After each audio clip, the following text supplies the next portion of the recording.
মায়ার নবী ভাবতে লাগলেন এমন একজন মানুষকে আমি দাওয়াত দেব, তিনি যেন দিনের দাওয়াতটাকে কবুল করে নেন, তিনি যেন আমাকে ফিরিয়ে না দেন। আমাকে অধিক পরিমাণে মক্কার মানুষদের মধ্যে কে বেশি বিশ্বাস করে? নবী আমার ভাবলেন আমি খাদিজা তহেরার সঙ্গে দীর্ঘ 15 বছর প্লাস সাংসারিক জীবন অতিবাহিত করেছি।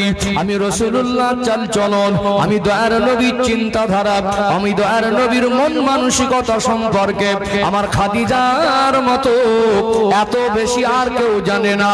নবী আমার মনস্থির করলেন প্রথম দাওয়াতটা আমি আমার বিবি খাদিজা তহেরাকে দেব। আল্লাহ নবী আসলেন, আম্মা জান হযরতে খাদিজা তহেরা রাদিয়াল্লাহু আনহাকে বলতে লাগলেন, ও বিবি খাদিজা, আল্লাহ আমাকে নবুয়ত দিয়েছেন, আমি আপনাকে দ্বীনের দাওয়াত দিচ্ছি, আপনি আমাকে নবী বলে মেনে, আল্লাহকে কি এক বলে মেনে, প্রভু বলে মেনে, রব বলে মেনে আপনি কি ঈমানের কলেমা পড়ে মুসলমান হয়ে যাবেন।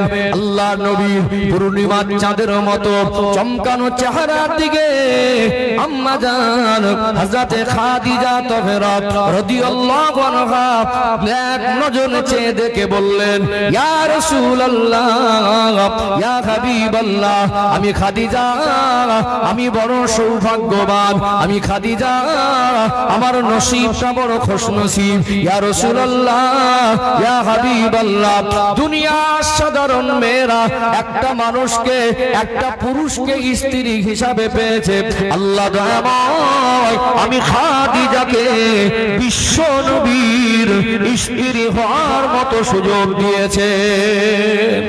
আরো জোরে বলুন, ইয়া রাসূলুল্লাহ, ইয়া হাবিবাল্লাহ, আমি খাদিজা, আমি আপনার সঙ্গে 15 বছর প্লাস সাংসারিক জীবন অতিবাহিত করেছি। আমি খাদিজা আপনাকে এত বেশি ভালো করে জানি, মক্কার জমিনে মনে হয় আমার থেকে আপনাকে আর কেউ অতটা গভীর ভাবে চেনে না। আপনার আদর্শ, আপনার কথাবার্তা, আপনার মন মানসিকতা, আপনার চালচলন দুনিয়ার কোন সাধারণ মানুষের মতো হতে পারে না। আপনি যে আল্লাহর নবী, আপনি যে আল্লাহর হাবিব, আমি খাদিজার কোনো সন্দেহ নাই, আমি খাদিজার কোনো সন্দেহের অবকাশ নাই। আমি খাদিজা সর্বপ্রথম আল্লাহর নবী হিসাবে আপনাকে মেনে নিলাম, আল্লাহকে এক বলে মেনে নিলাম, আপনার কথার উপরে ঈমান আনলাম।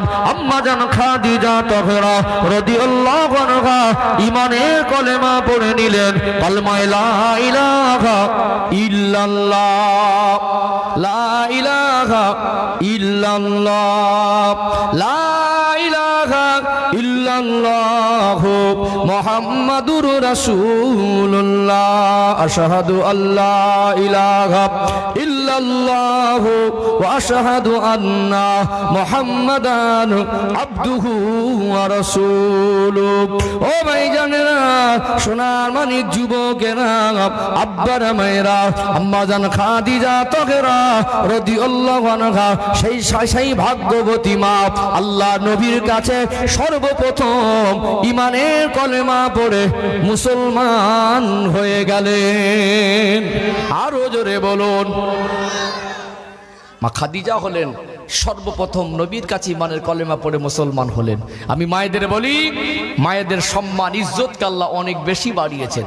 নবীর হাতে হাত দিয়ে সর্বপ্রথম যিনি ঈমানের কলেমা পড়েছিলেন তিনি একজন মা ছিলেন, তিনি একজন মা ছিলেন। মায়েদের বলি, আল্লাহ আপনাদের সম্মান ইজ্জত অনেক বাড়িয়েছেন। আল্লাহ পাক নারী জাতির মধ্যে, নারীদের মধ্যে নবী করেননি, করেছেন কি? কিন্তু আল্লাহ পাক মায়েদেরকে নবীদের মা বানিয়েছেন। নবীদের একজন নবীর আব্বা ছিল না, কিন্তু মা ছিল, কিন্তু মা ছিল। মেয়েরা নবী হয় না, কিন্তু আল্লাহ পাক মায়েদেরকে নবীদের মা বানিয়ে দেয়। জোরে বলবেন না? মায়েদের সম্মান ইজ্জত ইসলামে আছে না নেই? আছে না? আল্লাহ বাড়িয়েছে না বাড়ায়নি? ও ভাইজানেরা, সোনার মানিক যুবকেরা, আব্বারা মায়েরা, আম্মা জান হযরতে খাদিজা তাহরা রাদিয়াল্লাহু আনহা ঈমানের কলেমা পড়ে মুসলমান হয়ে যাওয়ার সাথে সাথে আল্লাহ নবীর মনটা খুশ হয়ে গেল। জোরে বলুন সুবহানাল্লাহ। নবী আমার আবার ভাবতে লাগলেন, আমি দ্বিতীয় দাওয়াতটা কার কাছে দেব? কে আমার কথাটুকু বিশ্বাস করবে, কে আমার কথাটুকু মেনে নেবে, কে আমার কথাটুকু ফিরিয়ে দেবে না? মনে মনে ভাবলেন, আমার বাল্য জীবনের সঙ্গী হযরত আবু বকর সিদ্দিক রাদিয়াল্লাহু আনহুর কাছে যাব। আল্লাহ নবী চলে গেলেন। আল্লাহ নবী গিয়ে বললেন, আবু বকর, ও আবু বকর, দুটো কথা বলবো বলে এসেছি, কি বলবেন? আলামিন, কি বলবেন আপনি আমায় শোনান। আল্লাহ নবী বললেন, আবু বকর, আল্লাহ আমাকে নবুয়ত দিয়েছেন, আল্লাহ আমায় নবী করেছেন, আল্লাহ আমাকে দিন প্রচারের দায়িত্ব দিয়েছেন। আমি আপনাকে ঈমানের কলেমা দাওয়াত দিচ্ছি। আপনি কি আমি নবীকে আল্লাহর প্রেরিত নবী হিসাবে মেনে নিতে পারবেন? আপনি কি আল্লাহকে মেনে নিয়ে এক আল্লাহকে বিশ্বাস করতে পারবেন? আল্লাহ নবীর পূর্ণিমার চাঁদের মতো চমকানো চেহারার দিকে হযরত আবু বকর সিদ্দিক রাদিয়াল্লাহু আনহু তাকালেন। ইয়া রাসূলুল্লাহ, ইয়া হাবিবাল্লাহ, হুজুর আমার বিয়াদবি মাফ করুন। আমি আবু বকর, আমি ছোট থেকে আপনায় দেখেছি, আমি আবু বকর ছোট থেকে আপনায় চিনি। আপনি আমার শৈশব কৈশোর জীবনের সঙ্গী, আপনি আমার বাল্য জীবনের সঙ্গী, আপনি আমার যৌবন জীবনের সঙ্গী, আপনি আমার ব্যবসায়ী জীবনের সঙ্গী। আমি আবু বকরের মনে হয় আপনি সাধারণ কোনো মানুষ নয়, আপনি যে আল্লাহর নবী, এতে আমার সন্দেহের অবকাশ নেই।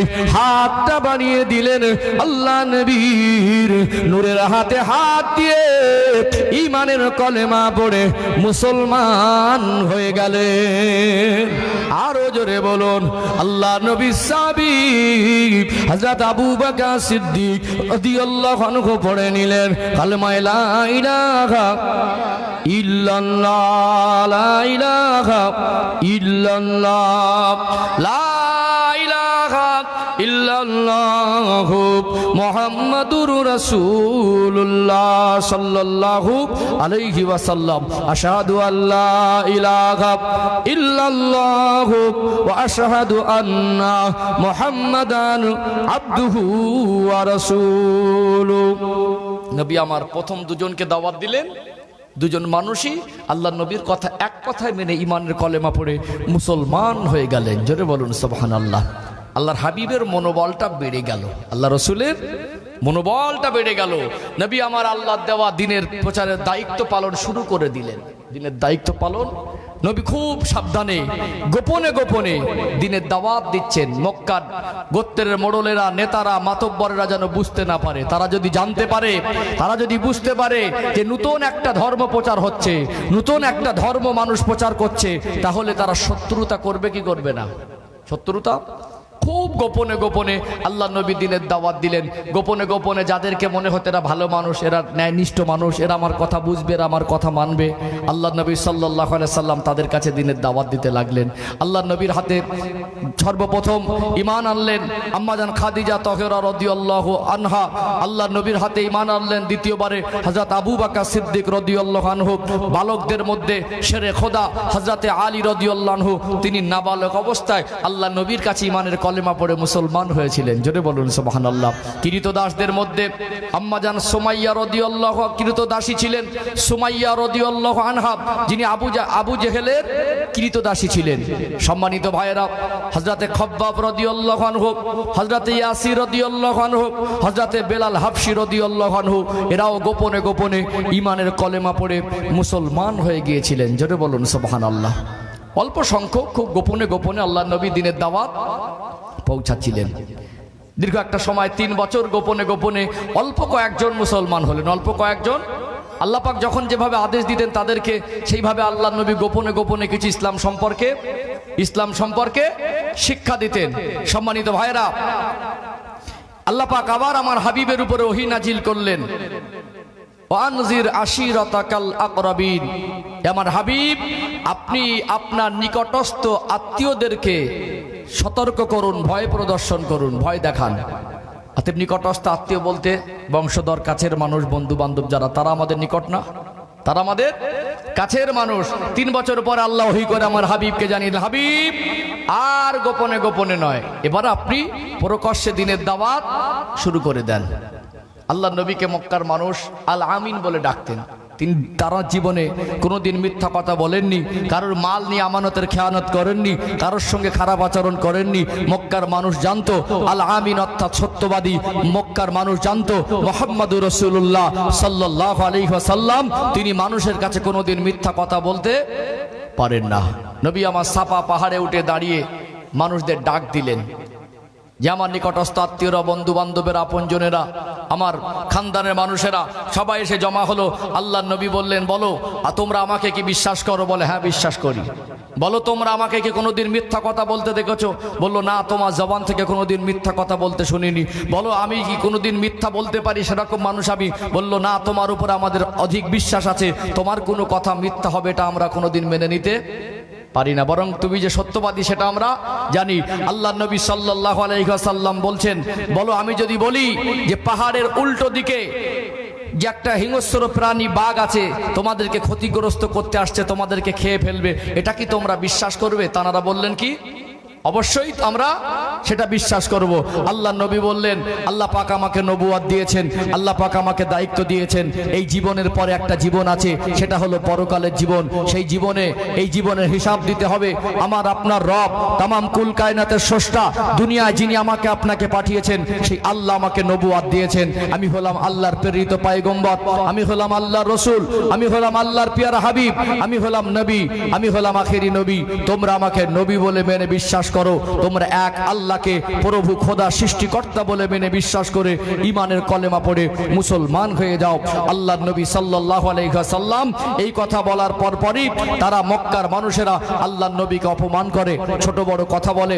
আল্লাহর নবীর চাচা আবু লাহাব আল্লাহর নবীকে অনেক ছোট বড় কথা বলে নবীকে অপমান করেছিলেন। সম্মানিত ভাইরা, নবী আমার আল্লাহর আদেশ দিনের প্রচারটা সর্বপ্রথম 3 বছর গোপনে করার পরে প্রকাশ্যে যেদিন থেকে শুরু করেছেন, সেদিন থেকে আল্লাহর নবীর বিরুদ্ধে মানুষ তৈরি হয়েছে। সেদিন থেকে আল্লাহর নবীর বিরুদ্ধে মানুষ তৈরি হয়েছে। সত্য কোনোদিন চাপা থাকে? সত্য কোনোদিন চাপা থাকে?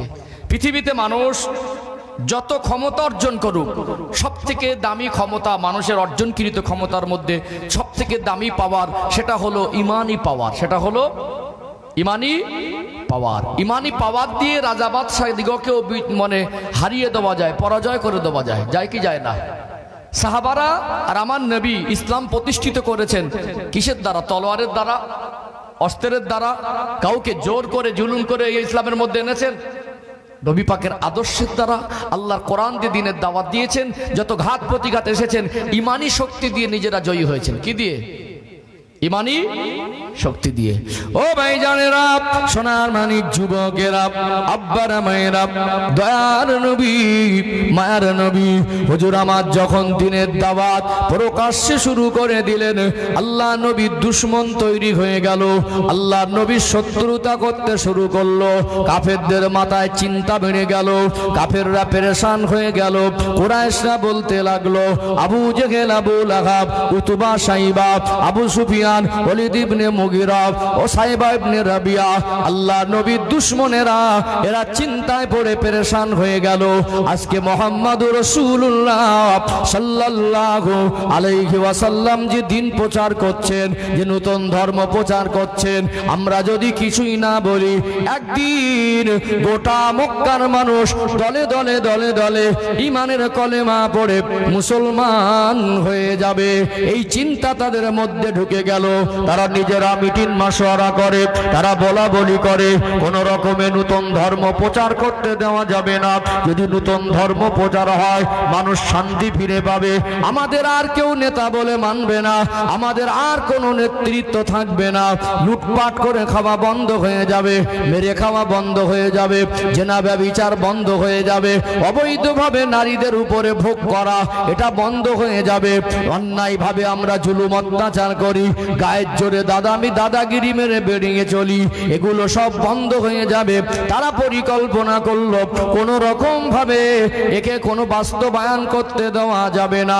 তারা গোপনে গোপনে খবর পেল নবী আমার নবুয়াত পেয়েছেন 3 বছর আগে। আল্লাহ নবী কিছু মানুষকে গোপনে গোপনে দিনের দাওয়াত দিয়েছেন। এবারে তারা খোঁজাখুঁজি করতে লাগলো, তারা ভালো করে তল্লাশি লাগাতে লাগলো কে কে ঈমানের কলেমা পড়ে মুসলমান হয়েছে। ও ভাইরা বাবাজিরা, মালদা জেলার সোনার মানিক যুবকেরা, আব্বারা মায়েরা, যারা কৃতদাসদের মধ্যে ঈমানের কলেমা পড়ে মুসলমান হয়েছিলেন, ওই সময় তারা সিদ্ধান্ত নিল এদেরকে আমরা ধরে ধরে এমন কষ্ট দেব, এমন জুলুম অত্যাচার করব, মক্কার মানুষ দেখে ভয় পেয়ে যাবে। এদের দেখে, এদের জুলুম অত্যাচার দেখে ভয়ে আর কেউ কলেমা পড়বে না, ভয় আর কেউ কলেমা পড়বে না। একটা গরিব মানুষের উপর অত্যাচার করা সহজ না কঠিন? আজকের দিনে সহজ না? সহজ না? যেটা যা হচ্ছে বর্তমানে। আগের দিনে কিছু টাচ দিয়েছে, এই মুহূর্তে বেশি টাচ দিতে চাইছি না। তো তদানীন্তন সময় কৃতদাস বলতে মানুষ কেনা বেচা হতো, বাজারে মানুষ কেনা বেচা হতো, পয়সা দিয়ে মানুষ কিনে আনতো, ওটা হলো কৃতদাস, ওটা হলো কৃতদাস।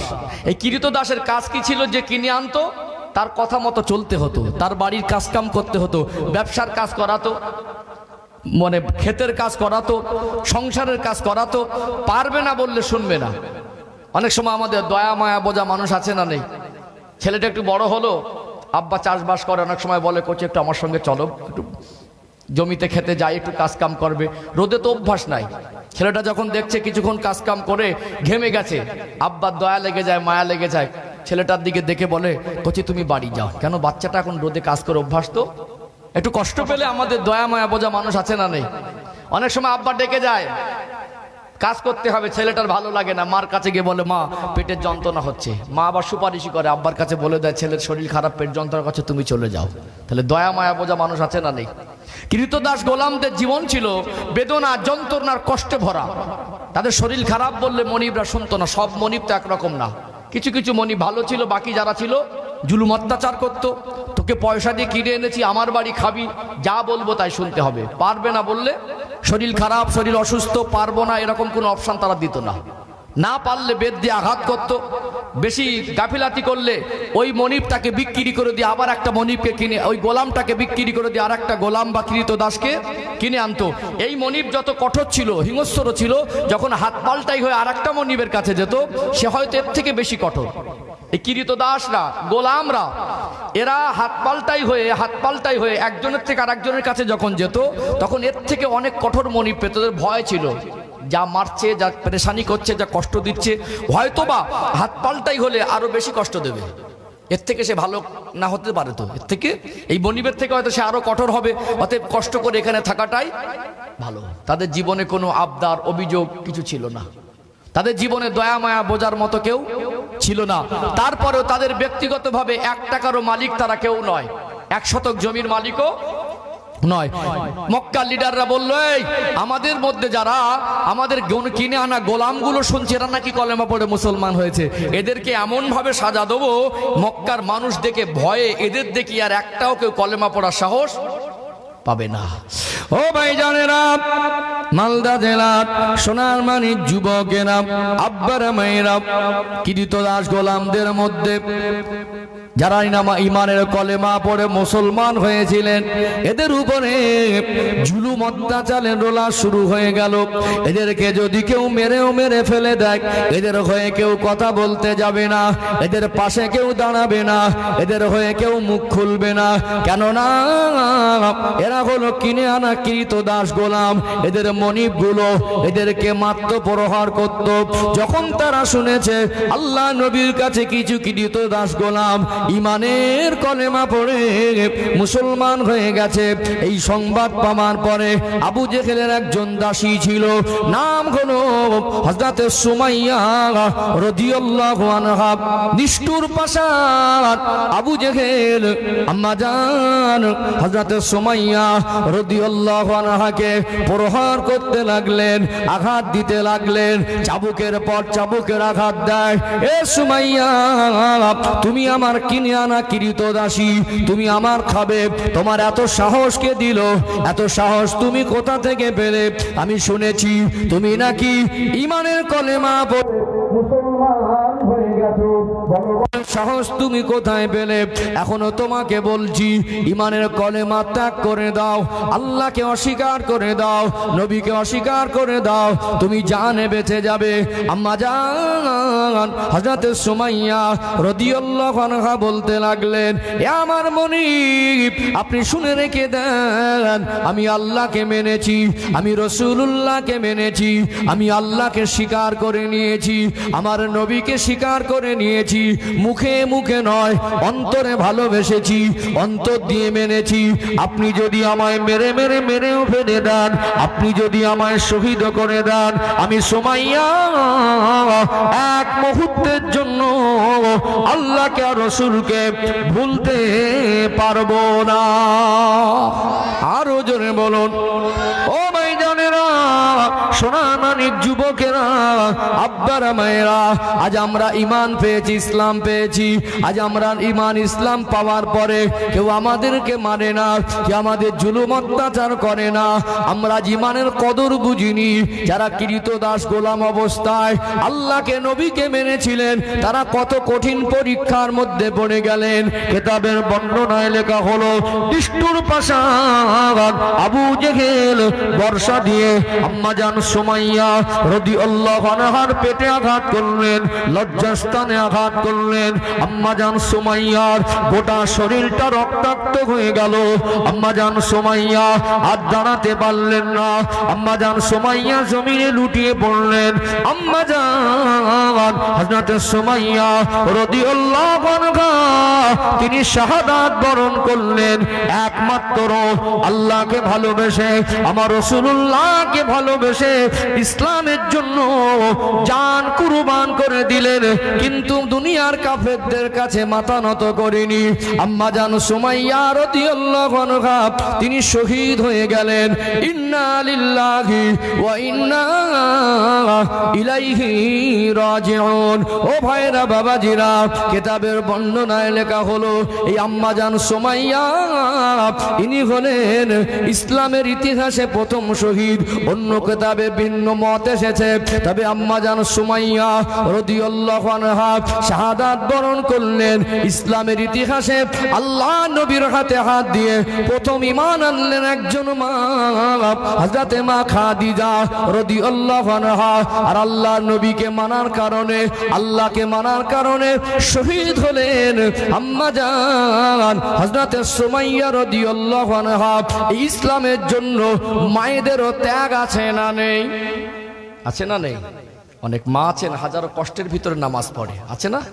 অনেক মা আছেন হাজারো কষ্টের ভিতরে, সংসারে অভাব অনটন দুঃখ কষ্টের মধ্যে আল্লাহ ভোলা হয় না, এই ব্যস্ততার মধ্যে কোরআন তেলাওয়াত করে। মায়েদের বলি, আপনারা মা, এখনকার দিনে ঘরে কোরআন তেলাওয়াতের পরিবেশটা আস্তে আস্তে উঠে যাচ্ছে।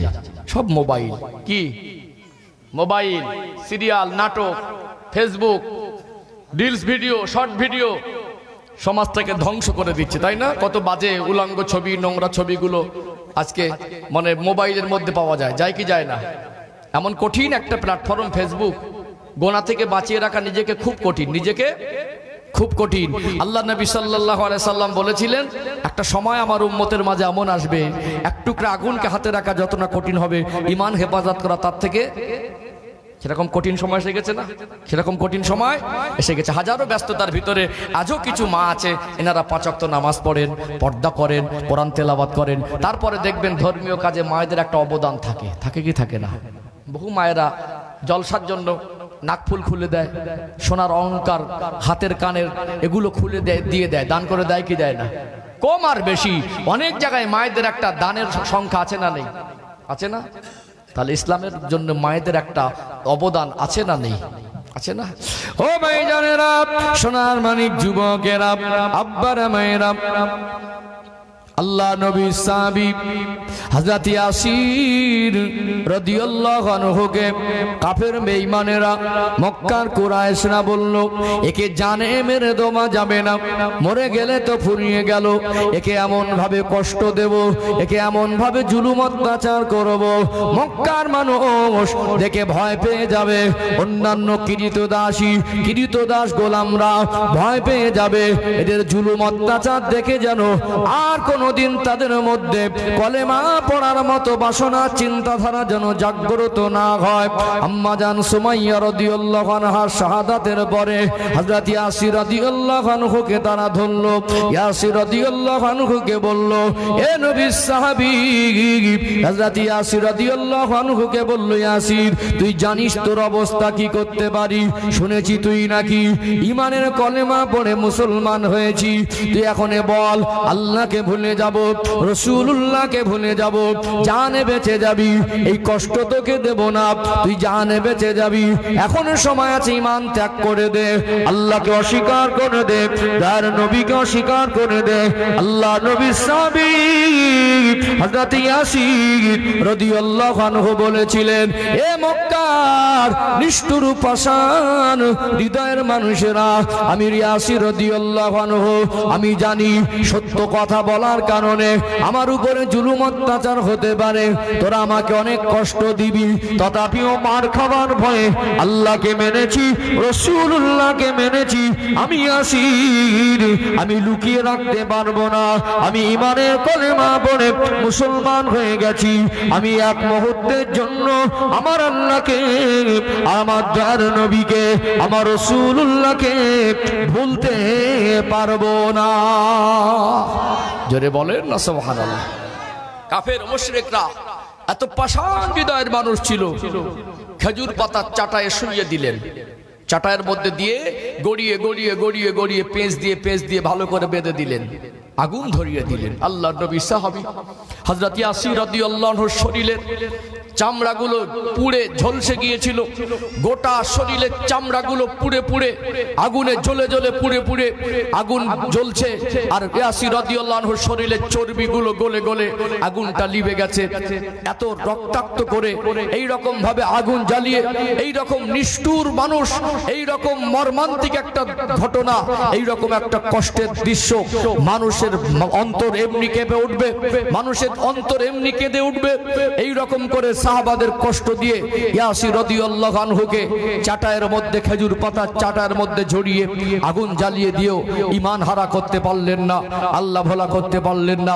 তথাপি আগুনে পড়া অবস্থায় ইয়াসির রাদিয়াল্লাহু আনহু তখন তিনি বলছিলেন আল্লাহ আল্লাহ আল্লাহ জিকির করছিলেন। ইয়াসির রাদিয়াল্লাহু আনহু বলেছিলেন, আমি আগুনে পুড়ে শহীদ হয়ে মারা যাব, আমি এক মুহূর্তের জন্য আল্লাহকে রাসূলকে ভুলতে পারবো না। জোরে বলুন সুবহানাল্লাহ।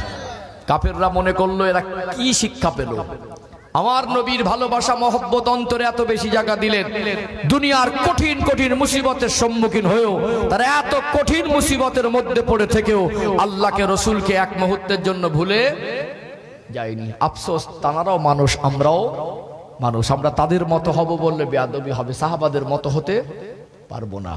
আমরা রাসূলুল্লাহর জন্য কি করি, আল্লাহর জন্য আমরা কি করেছি, কতটুকু করেছি, এইটুকু হিসাব রাখা দরকার আছে না নেই? আছে না? বিবেকের কাছে প্রশ্ন করলে পাবেন আমরা তুলনামূলকভাবে কিছুই করতে পারিনি, কিন্তু আমাদের গলার জোর আছে, আমরা বলে আমরা মুসলমান। কি বলি? আমরা মুসলমান। আসলে মুসলমান হতে গেলে আল্লাহর জন্য, রাসূলের জন্য যে ত্যাগ করা দরকার, সেই ত্যাগের পরিমাণটা আমাদের মধ্যে কমে গেছে না যায়নি? অনেক পরিমাণে কমে গেছে। ও ভাইজানেরা, সোনার মানিক যুবকেরা, আব্বার মায়েরা, আল্লাহ নবী সাহাবীদেরকে এইভাবে জুলুম অত্যাচার করতে থাকে, কষ্ট দিতে থাকে। আল্লাহ নবী সাহাবী হযরত খাব্বাব রাদিয়াল্লাহু আনহুকে ধরলো, এ খাব্বাব, শুনেছি তুই নাকি ঈমানের কলেমা পড়ে মুসলমান হয়ে গেছি। হযরত খাব্বাব রাদিয়াল্লাহু আনহু ভয় অস্বীকার করে দিতে পারতেন। আম্মা জান সুমাইয়া রাদিয়াল্লাহু আনহাকে শহীদ করা হলো। ইয়াসির রাদিয়াল্লাহু আনহুকে খেজুর পাতার চাটাই জড়িয়ে আগুন ধরিয়ে দেওয়া হলো। ইয়াসির রাদিয়াল্লাহু আনহুর কষ্ট সম্পর্কে জানার পরে তিনি তো মার খাবার ভয়ে, তিনি তো কষ্ট পাওয়ার ভয়ে তিনি আল্লাহকে আর রাসূলকে অস্বীকার করে দিতে পারতেন। গোটা পৃথিবীর মানুষকে হযরত খাব্বাব রাদিয়াল্লাহু আনহু মেসেজ দিয়ে বুঝিয়ে দিলেন, একজন ঈমানদার যখন আল্লাহকে স্বীকার করে নেয়, যখন রাসূলুল্লাহকে স্বীকার করে নেয়, ওই ঈমানদার দুনিয়ায় যত কঠিন পরিস্থিতির সম্মুখীন হোক, ওই ব্যক্তি কোনোদিন আল্লাহ ভোলা হয় না, ঈমানটাকে হারায় না। আল্লাহ নবী সাহাবাদের ঈমান কি মজবুত ছিল। তারা ব্যক্তিগতভাবে অনেক লেখাপড়া শেখা শিক্ষিত মানুষ ছিলেন না, তারা ব্যক্তিগতভাবে 1 শতক মাটি বা জমিনের মালিক ছিলেন না, তারা ব্যক্তিগতভাবে 100-200 টাকারও মালিক ছিলেন না, তাদের কৃতদাস গোলামি জীবন। তারপরেও আল্লাহর ভালোবাসা, আমার রাসূলুল্লাহর ভালোবাসা অন্তরে এত বেশি পরিমাণ ছিল, হযরত খাব্বাব রাদিয়াল্লাহু আনহুকে হাত পা বেঁধে লোহাকে গরম করে উত্তপ্ত আগুনে লাল করে ওই লোহার উপরে শুইয়ে দেওয়া হলো। উত্তপ্ত গরম লাল করা লোহাতে একটা জীবিত মানুষকে শুইয়ে দিলে যে পরিমাণে কষ্ট হয়, চিৎকার মেরে মেরে কাঁদে, গোটা শরীরটা যেন জ্বলে যায়। আল্লাহকে আল্লাহ বলে ডাকে, আল্লাহ অন্যায় করিনি, অপরাধ করিনি, কারোর ক্ষতি করিনি, কারোর মাল আত্মসাৎ করিনি, অপরাধ হলো একটা, আপনাকে এক বলে স্বীকার করেছি। আপনার এমন ব্যক্তি হয়, ইমানি পাওয়ার এরকম হয়, দুই করে ইমানদারের কাছ থেকে ইমানটুকু ছিনিয়ে নিতে পারে না। সাহাবাদের কি ত্যাগ, সাহাবাদের ভালোবাসা কি পরিমাণ ভালোবাসা ছিল। আমরা এখনকার দিনে যদি এরকম উত্তপ্ত একটা লোহার টুকরো গরম করে যদি হাত পা বেঁধে বলে, এখনকার যে মুসলমান যদি বলা হয় দেখ ওকে তো ওই আগুনে ফেলে দেবো, তুই আল্লাহকে অস্বীকার করে দে, নবীকে অস্বীকার করে দে, বহু মুসলমান ইমান হারা হয়ে যাবে, যাবে না? বহু মুসলমান ইমান হারা হয়ে যাবে। পৃথিবীর মানুষকে মেসেজ দিলেন, তাদের অন্তরে ছিল নবীর ভালোবাসা। কোরআন শরীফ আল্লাহ পাক বলছেন, রাদিয়াল্লাহু আনহুম ওয়া রাদু আনহু, আমার নবী সাহাবারা আল্লাহর উপরে খুশি ছিলেন, আমার আল্লাহ আমার নবী সাহাবাদের উপরে খুশি ছিলেন। জোরে বলুন সুবহানাল্লাহ। আফসোস কি জানেন, আজকে কিছু কিছু দলমত বেরিয়েছে, এরা নবী সাহাবাদের ভুল ধরে, জানেন? নবী সাহাবাদের ভুল ধরে। কিছু কিছু মানুষ বেরিয়েছে, এরা নবী সাহাবাদের থেকে বেশি জ্ঞান অর্জন করেছে এরকম দাবিদার, নবী সাহাবাদের থেকে বেশি বুঝদার হয়ে গেছে। গেছে না যায়নি? গেছে না যায়নি? আমার নবী সাহাবারা হলেন জান্নাতি। আমরা আহলে সুন্নাত ওয়াল জামাতের আকীদার মানুষ, আমাদের আকীদা হলো আল্লাহর নবীর প্রত্যেকটা সাহাবা হলো জান্নাতি। জোরে বলুন সুবহানাল্লাহ। আমরা সাহাবাদের থেকে বেশি জ্ঞান অর্জনকারী কাউকে বিশ্বাস করি না, কারণ নবী সাহাবারা ছিলেন আল্লাহর নবীর পাগল, আল্লাহর নবীর দেওয়ানা। নবী সাহাবাদের মর্যাদা আজকে দিনে কোনো আলেমের মর্যাদাটাকে এক করে দেখা কোনোদিন যাবে? কিন্তু আজকে একদল মানুষ তারা মানছে না, মানে না। আপনাদের এই মসজিদে জুমার দিন কবার আজান হয়? কবার আজান? দুবার হয়। কবার? ভালো করে বুঝবেন, আজান কবার হয়? জুমার দিন আজান দুবার হয় না? আল্লাহর নবী হায়াতে থাকা অবস্থায় দুবার আজান হতো না। এই দুবার আজান চালু করেছেন আল্লাহর নবী জামাই জিন্নুরাইন হযরত উসমান গনি রাদিয়াল্লাহু আনহু। উসমান রাদিয়াল্লাহু আনহু ইসলাম বেশি বুঝতেন না, আমরা বেশি বুঝি? রাহু দেন না। ইমাম আযম আবু হানিফা রাহমাতুল্লাহ আলাইহির মতদর্শের মাসালা হলো, জুমার দিন উসমান হুজুর যে দুইটো আজান চালু করেছিলেন, সেই দুইটা আজানই চলে। কি গো? খুতবার সময় একটা আজান, আর মুসল্লি আসার আগেই আগে। তাহলে এরা উসমান হুজুরের থেকে বেশি বুঝদার। কি গো? ইসলাম শরিয়াত তেনারা বুঝতেন, এরা বেশি বুঝেছেন। সাহাবারা ইসলাম শরিয়াত বেশি বুঝিনি, আজকে দিনে বেশি বুঝদার। দুদিন চার দিন পরে ভয় হয়, আবার পাহাড়পুরের কিছু যুবক ছেলেরাও বলবে, আস্তে আস্তে বলবে না জুমার দিন একটা আজান দিতে হবে, বলে না বসে। এখন কোনো কোনো গ্রামে পাড়ায় পাড়ায় দেন না। কে বাঁধছে তার আপনার বুক জ্বালা করছে কেন? যে নাবির নিচে বাঁধছে তার আপনার প্রশ্ন করার অধিকার কে দিয়েছে? দুদিন চার দিন মোবাইল দেখে বুকে হাত বাঁধা ধরে পাটা ফাঁকা করে দিয়ে বলছে মসজিদের দুটো আজান দেওয়া বেদাত। কি বলছে? ঠাকুরদান মসজিদে দুটো আজান দেওয়া বেদাত। ও সূরা ফাতিহা ভালো করে মুখস্থ করতে পারে না, 2-4 দিন আগে দাঁড়িয়ে পেশাব করতো। 2-4 দিন আগে মোবাইল দেখে দেখে দেখে দেখে হুজুর হয়েছে। এক হুজুর বলে দিয়েছে মসজিদে দুবার আজান দেওয়া বেদাত। এখন 2 দিন এখন বুকে হাত বাঁধে, আর 2 দিন আস্তে দেখা যাচ্ছে পাটা ফাঁকা করে দিচ্ছে, মনে ওর মতটা পাল্টে গেছে। 2 দিন পরে বলছে এই মসজিদে দুবার আজান দেওয়া। ও জানে দুবার আজান চালু করেছে কে? দুবার আজান চালু করেছেন আল্লাহর নবী সাহাবী জিন্নুরাইন হযরত উসমান গনি রাদিয়াল্লাহু আনহু। জোরে বলবেন না? আল্লাহর নবীর জামানায় এই কোরআনুল কারীম কি ছিল? খন্ড খন্ড আলাদা আলাদা ছিল, চামড়ায় লিখিত ছিল, পাথরে খোদাই করে লিখিত ছিল, আলাদা আলাদা জায়গায় কাগজে লিখিত ছিল। উসমান রাদিয়াল্লাহু আনহু এই পবিত্র কোরআনুল কারীমকে একত্রিত করেছেন। তাহলে এই কোরআন কারীমকে উসমান হুজুর যখন একত্রিত করেছেন, এই একত্রিত করা কোরআন পড়া বেদাত হয় না? কথা বোঝা যায়নি? উসমান রাদিয়াল্লাহু আনহু দুটো আজান চালু করেছে, ওটা যদি বেদাত হয়, উসমান হুজুরের আমল যদি না নেওয়া যায়, উসমান হুজুর তো কোরআন কারীমটা একত্রিত করেছেন, ওই একত্রিত কোরআনটা পড়া যাবে না ওদের জন্য। ওই জন্য বলছি যত দিন যাবে অনেক দলমত হবে, তার যেটা ভালো লাগে তাকে সেটা করতে দেন, আমাদের যেটা ভালো লাগে আমরা করব। আমার আপনার পীর মুর্শিদ আমিরুশ শরিয়াত কুতুবুল আলাম মুজাদ্দিদুজ জামান দাদা হুজুর পীর কেবলা রহমাতুল্লাহ আলাইহি মানুষকে ধোঁকা দিয়ে যায়নি। কি গো, আমরা ইসলামকে যতটা বুঝি আমাদের থেকে ইমামে আজম আবু হানিফা রাহমাতুল্লাহ আলাইহি বেশি বুঝতেন। কথা ঠিক না বেঠিক? আমরা যতটা বুঝি আমরা এই বিশ্বাস করি আমরা সেই রকম জ্ঞান অর্জন করতে পারি না। নবী সাহাবারা আমাদের থেকে ইসলাম অনেক বেশি বুঝেছেন। তারা ইসলামকে পেয়েছে সরাসরি রাসূলুল্লাহর কাছ থেকে, সরাসরি। এই মসজিদে আমাদের কি মায়েদের নামাজের জন্য নিয়ে যায়? নিয়ে যায় না তো? ওমর রাদিয়াল্লাহু আনহুর আগ পর্যন্ত, খেলাফতের আগ পর্যন্ত আল্লাহ নবীর সময় মায়েরাও মসজিদে গিয়ে নামাজ পড়তেন। মায়েরাও আল্লাহ নবীর সাহাবী সাইয়্যিদানা হযরত ওমর ফারুক রাদিয়াল্লাহু আনহু একটা সময় পরিস্থিতি থেকে মানা করে দিলেন। খলিফাতুল মুসলিমিন ওমর রাদিয়াল্লাহু মানা করে দিলেন। তিনি কি ইসলাম বুঝতেন না? হ্যাঁ দেন না, তিনি ইসলাম বুঝতেন না। তাহলে আজকে দিনে যদি জোর করে মসজিদে মেয়েদের নিয়ে যায় তাহলে বুঝতে হবে উসমান হুজুরের থেকে এদের জ্ঞানটা কি বেশি মনে করলেন নাকি? হ্যাঁ দেন না বাবজিরা ভাইরা। ওই জন্য দলমত আছে, থাকবে। হট করে না বুঝে সুঝে ঘোলা পানি খেলে নিজের ক্ষতি হবে। ওর যেটা ভালো লাগে ওকে করতে দেন।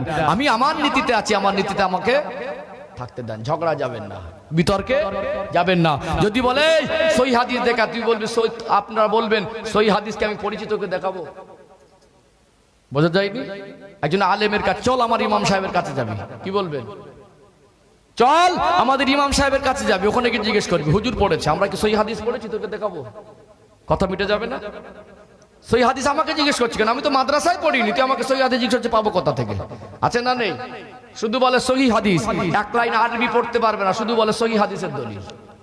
ওরা মুখস্থ বিদ্যে বাংলা কিতাব দেখে মুখস্থ করেছে, শুধু বলে সহিহ হাদিস, শুধু বলে সহিহ হাদিস। শরিয়াতটাকে বোঝে? নবী সাহাবাদের ভুল ধরা, সাহাবাদের ত্যাগ কুরবানি মানুষ যদি শোনে অবাক হয়ে যাবে না? নবী সাহাবারা ইসলাম বুঝতেন না, নবী সাহাবারা আল্লাহকে বেশি ভালোবাসতেন না, আজকের মানুষ বেশি ভালোবাসে। হতভাগা কপাল ফাটা কিছু কিছু যুবক আছেরা ঘট ঘট করে গলা পানি খাচ্ছিস কা, আবার অন্যান্য আলেমদেরকে গালাগালি দেয়, আবার হানাফি মাযহাবের আলেমদেরকে গালাগালি দেয়, ভণ্ড বলে, মূর্খ বলে। আসলে মূর্খ কারা?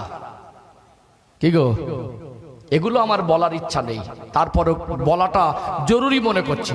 আজকে দিনে এই কথাগুলো যদি আপনাদেরকে আমি না বলে যাই, এমন দিন আসবে দেখবেন গ্রামের মধ্যে আবার ফিতনা তৈরি হয়ে যেতে পারে। এখনকার কিছু গ্রামে একগুঁয়েমি তার কাটা ছেলে আছে, এরা বোঝে কম চিল্লায় বেশি। ও যে যা বুঝেছে মনে করছে আমি বড় হুজুর হয়ে গেছি।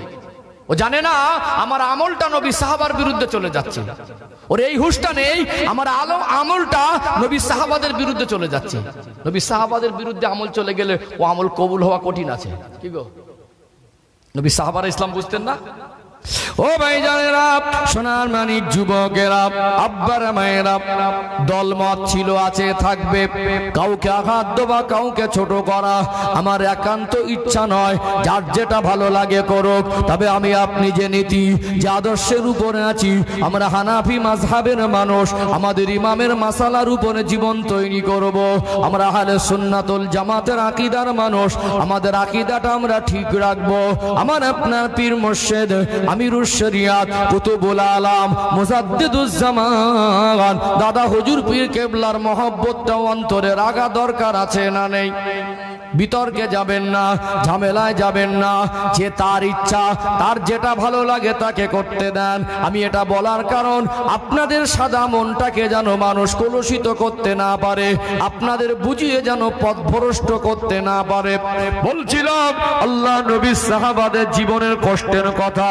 নবী সাহাবারা পৃথিবীর মানুষকে মেসেজ দিলেন, এত কষ্ট, এত জুলুম, এত অত্যাচারের ভিতরে তারা জান দিয়েছেন, শহীদ হয়ে গেছেন।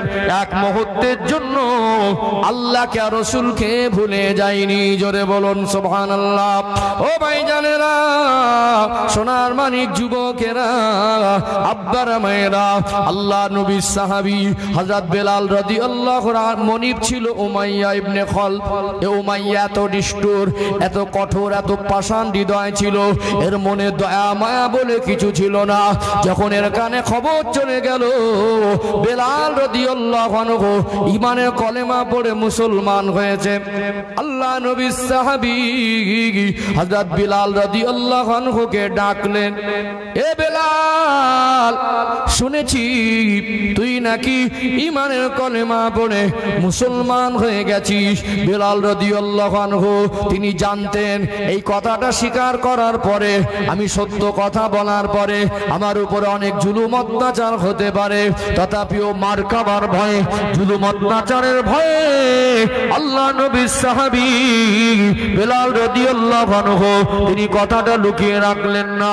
মনিবের চোখে চোখ রেখে বললেন, এ আমার মনিব উমাইয়া, আমি জানি কথাটা স্বীকারোক্তি দেওয়ার কারণে আমাকে আপনি মারতে পারেন, জুলুম অত্যাচার করতে পারেন, আপনি হয়তো আমাকে কষ্ট দেবেন।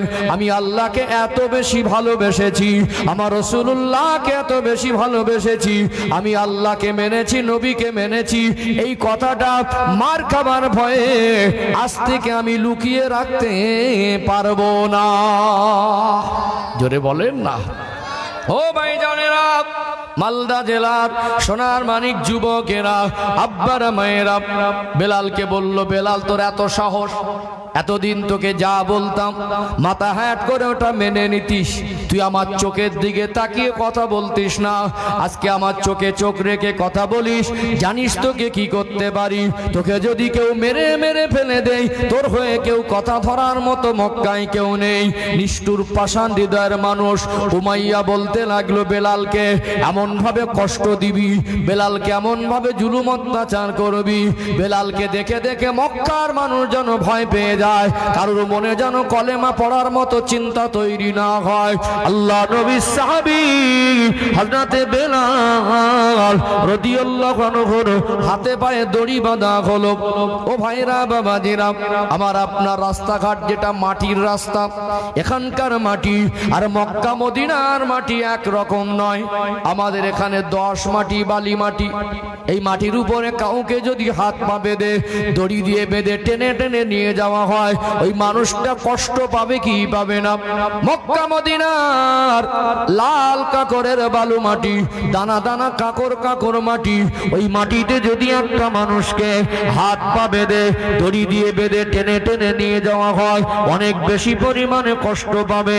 গোটা শরীরটা রক্তাক্ত হয়ে গেল, শরীরের চামড়া, শরীরের গোশতগুলো ক্ষত বিক্ষত হয়ে গেল, শরীরের চামড়া গোশতগুলো ক্ষত বিক্ষত হয়ে আল্লাহ নবী সাহাবী হযরত বেলাল রাদিয়াল্লাহু আনহুর এই কষ্ট রক্ত গোটা মরুভূমিটা লাল হয়ে যায়।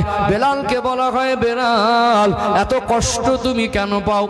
শুধু একবার বলে দাও, আল্লাহকে ভুলে যাব, শুধু একবার বলে দাও, রাসূলুল্লাহকে ভুলে যাব, তুমি জানে বেঁচে যাবে, এই কষ্ট তোমায় দেব না। ওই সময় বেলাল রাদিয়াল্লাহু আনহুর চোখ ভরা ভরা পানি, গোটা শরীরটা রক্তাক্ত, গোটা শরীরটা খুন আর খুন। বেলাল রাদিয়াল্লাহু আনহু বললেন, এ মক্কার নিষ্ঠুর পাষাণ হৃদয়ের মানুষেরা, আমি বেলাল, আমাকে টেনে টেনে টেনে টেনে গোটা মরুভূমিতে ছুটবি। আমার শরীরের চামড়া গোস্ত গুলো যদি, হাড় হাড্ডি গুলো যদি মরুভূমির কাকর পাথরে মিশে যায়, আমি বেলাল এক মুহূর্তের জন্য আল্লাহকে আর রাসূলকে ভুলতে পারবো না। আরো জোরে বলুন, আরো জোরে বলুন সুবহানাল্লাহ। ও ভাইজানেরা, সোনা নানিক যুবকেরা, আব্বার মেয়েরা, হযরত বেলাল রাদিয়াল্লাহু আনহুকে নিষ্ঠুর পাষাণ হৃদয়ের মানুষেরা ছেড়ে দেয় না। বেলাল হুজুরকে টেনে টেনে নিয়ে গেল মরুভূমির একটা উত্তপ্ত পাথরে, চিৎ করে শুইয়ে দিল। পাথরটা এত বেশি পরিমাণে গরম হতো, মক্কা মদিনা তখনকার দিনে তাপের মাত্রা এত বেশি। ভরা দুপুরে একটা পাথরের উপরে যদি একটা ডিমটাকে ভেঙে ছেড়ে দেন, কিছুটা সেদ্ধ মতো হয়ে যাবে, এত গরম হয়ে গেল। পাথরটা অতিরিক্ত উত্তপ্ত গরম, হাত পা বাঁধা, গোটা শরীরটা ক্ষত বিক্ষত রক্তাক্ত। ওই অবস্থায় উত্তপ্ত গরম পাথরে চিৎ করে শুইয়ে দিল। বড় একটা পাথর কয়েকজন নিষ্ঠুর ধরে চাগিয়ে এনে টেনে টেনে এনে আল্লাহ নবীর সাহাবী হযরত বেলাল রাদিয়াল্লাহু আনহুর বুকের উপরে চাপিয়ে দেওয়া হলো। মনে হয় হযরত বেলাল রাদিয়াল্লাহু আনহুর শ্বাস প্রশ্বাসটা বন্ধ হয়ে যাচ্ছে, মনে হয় এই মুহূর্তে মারা যাবে। বেলাল রাদিয়াল্লাহু আনহু কথা বলতে পারছেন না, গোটা শরীরটা রক্তাক্ত, উত্তপ্ত পাথরে শুইয়ে বুকের উপরে উঁচুকে বড় পাথর চাপিয়ে দেওয়া হলো। চোখের কোণা থেকে পানি গড়িয়ে গড়িয়ে যায়। বেলালকে বলা হয়, বেলাল, এত কষ্ট তুমি কেন পাও? শুধু তো এতটুকু বলে দাও, আল্লাহকে মানি না, শুধু তো এতটুকু বলে দাও, মুহাম্মাদুর রাসূলুল্লাহ সাল্লাল্লাহু আলাইহি ওয়াসাল্লামকে মানি না, তুমি জানে বেঁচে যাবে।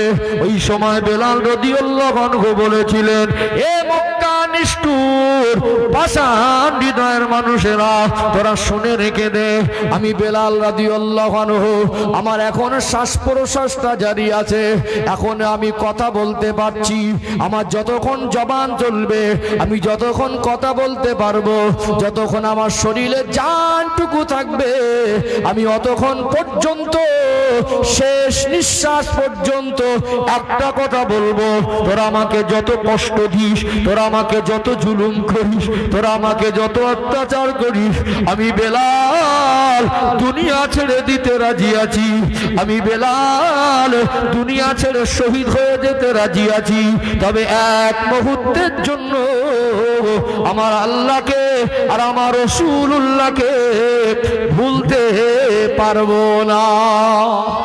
আরো জোরে বলুন। ও ভাইরা বাবাজিরা, এত নিষ্ঠুর মানুষ হয়, মানুষের মন এত শক্ত হয়, মানুষ এত হিংস্র হয়, কাফেরদের মন এত শক্ত ছিল। বেলাল রাদিয়াল্লাহু আনহুর বুকে পাথর চাপানো, বেলাল তুই কথা বলিস, তোর জেদ বেশি না আমাদের ক্ষমতা বেশি, একবার দেখে নেব তোর আল্লাহ তোকে কি করে বাঁচায়, তোর রাসূল তোকে কি করে বাঁচায়, একবার তোকে দেখে নেব। একটা লোহার শিকটাকে, লোহার টুকরাকে উত্তপ্ত আগুনে লাল করে, ওই লাল লোহার টুকরাটা বেলাল রাদিয়াল্লাহু আনহুর মুখের মধ্যে ভরে দিলেন, শরীরের মধ্যে ভরে দিলেন। বেলাল রাদিয়াল্লাহু আনহুর মুখ থেকে রক্ত গড়িয়ে গড়িয়ে আসে, এমন ভাবে জিহ্বাটা পুড়ে গিয়েছিল, এমন ভাবে জিভটা পুড়ে গিয়েছিল। বেলাল রাদিয়াল্লাহু আনহু সারা জীবনের মতো তোতলা হয়ে গেলেন। বেলাল হুজুরকে ছেড়ে দেয় না, বেলাল রাদিয়াল্লাহু আনহুকে সারা দিন কষ্ট দিলেন। বেলাল রাদিয়াল্লাহু আনহুর শরীরটা ক্ষত বিক্ষত। সন্ধ্যা হয়ে গেল, হাত পা বেঁধে ঘরের বাইরে ফেলে রাখা হলো। উমাইয়া বলছে কে হাত আর পা বাঁধা, এর মাথাটা নিচের দিকে, পাটা উপরের দিকে ঝুলিয়ে দে। আমাদের বাচ্চারা একটু হোঁচট খেয়ে পড়ে গেলে ওখানে একটু ঔষধ লাগিয়ে দেয়, বাচ্চারা একটু হোঁচট খেয়ে পড়ে একটু বেশি কেটে গেলে সেলাই করে আনি, এত শরীরটা রক্তাক্ত, গোটা শরীর খাখর পাথরে, ঘিসলানি খেয়ে কত বিখ্যাত বেলাল হুজুরের গালের মধ্যে লোহার টুকরা গরম করে পুড়িয়ে দেওয়া হলো, শরীরে বিভিন্ন জায়গায় ছাকা দেওয়া হলো। বেলাল হুজুরের যখন চিকিৎসার দরকার তখন কোথায় চিকিৎসা, কোথায় মেডিসিন, পাটা উপরের দিকে মাথাটা নিচের দিকে, বেলাল রাদিয়াল্লাহু আনহুর শরীর মোবারক থেকে রক্তগুলো টপ টপ টপ টপ করে জমিনে পড়ে যায়। তখন তিনি জবান থেকে শুধু একটা কথা বলছিলেন, আল্লাহ আল্লাহ আল্লাহ। বেলাল রাদিয়াল্লাহু আনহুর মনি উমাইয়া বলল, বেলাল এত কষ্ট তুমি কেন পাও? তুমি তো আল্লাহকে অস্বীকার করে দিলে, তোমার রাসূলকে অস্বীকার করে দিলে, তুমি জানে বেঁচে যাবে। বেলাল রাদিয়াল্লাহু আনহু বলেছিলেন, কলেমা পড়েছি মুখে মুখে নয়, ঈমান এনেছি মুখে মুখে নয়, আল্লাহকে মেনেছি মুখে মুখে নয়, আমার রাসূলুল্লাহর ভালোবাসা, আমার আল্লাহর ভালোবাসা আমার অন্তরে এতটা বেশি, আমি শহীদ হয়ে যেতে রাজি আছি, আমাকে জানে মেরে ফেলে দিলে আমার আপত্তি নেই, যত কষ্ট হোক আমি বেলাল এক মুহূর্তের জন্য আল্লাহকে আমার রাসূলুল্লাহকে ভুলতে পারবো না। জোরে বলেন না। মানুষ কত পাষাণ হয়। আল্লাহর নবীর কাছে খবর গেল, হুজুর বেলালকে এইভাবে কাফেররা কষ্ট দিচ্ছে, ওর মনে উমাইয়া এইভাবে বেলাল রাদিয়াল্লাহু আনহুকে কষ্ট দিচ্ছে। আল্লাহর নবী শুনে চোখের পানি ধরে রাখতে পারলেন না, দয়ার নবীর চোখ ভরা পানি। আমার রাসূলুল্লাহর দলে তখন লোক বেশি ছিল না, আমার নবী গিয়ে ঠেকাবে সেই রকম পরিস্থিতি ছিল না। আল্লাহর নবী সাল্লাল্লাহু আলাইহি সাল্লাম ডাকলেন, আবু বকর, লাব্বাইক ইয়া রাসূলুল্লাহ। আবু বকর, আমার বেলালকে উমাইয়া অনেক কষ্ট দিচ্ছে, বেলালকে অনেক আঘাত করেছে, বেলালের উপর অনেক জুলুম অত্যাচার হয়েছে, আপনি কি পারবেন বেলালকে উমাইয়ার কাছ থেকে কিনে এনে মুক্ত করে দিতে? আল্লাহর নবী চোখের পানি দেখে হযরত আবু বকর সিদ্দিক রাদিয়াল্লাহু আনহু বললেন, ইয়া রাসূলুল্লাহ, আপনি কাঁদছেন, আপনার কান্না আমি সহ্য করতে পারি না, বেলাল রাদিয়াল্লাহু আনহুকে এত কষ্ট দিচ্ছে, আমি আবু বকর সহ্য করতে পারছি না, যত টাকা দাবি করুক আমি উমাইয়ার কাছ থেকে বেলালকে কিনে আনবো। হযরত আবু বকর সিদ্দিক রাদিয়াল্লাহু আনহু গেলেন, উমাইয়াকে বললেন, উমাইয়া, বেলালকে তো তুমি কিরীতদাস গোলাম হিসেবে কিনে এনেছো, যেহেতু বেলালের উপর অনেক জুলুম অত্যাচার করেছো, বেলালকে তুমি আমার কাছে বিক্রি করে দাও। উমাইয়া মনে করলো, একে যেভাবে জুলুম অত্যাচার করা হয়েছে, যেভাবে হাত পায়ে দড়ি বেঁধে মরুভূমিতে টানা হয়েছে, যেভাবে বুকের উপরে ভারী পাথর চাপা দেওয়া হয়েছে, যেভাবে লাঠি কিল ঘুষি মারা হয়েছে, যেভাবে লোহার টুকরা গরম করে গালের মধ্যে ঢুকিয়ে দেওয়া হয়েছে, শরীরের বিভিন্ন জায়গায় ছাকা দিয়ে পুড়িয়ে দেওয়া হয়েছে, যেভাবে সারা রাত মাথাটার নিচের দিকে পাটা উপরের দিকে ঝুলিয়ে রাখা হয়েছে, বেলাল হয়তো বাঁচবে না, মরে যেতে পারে।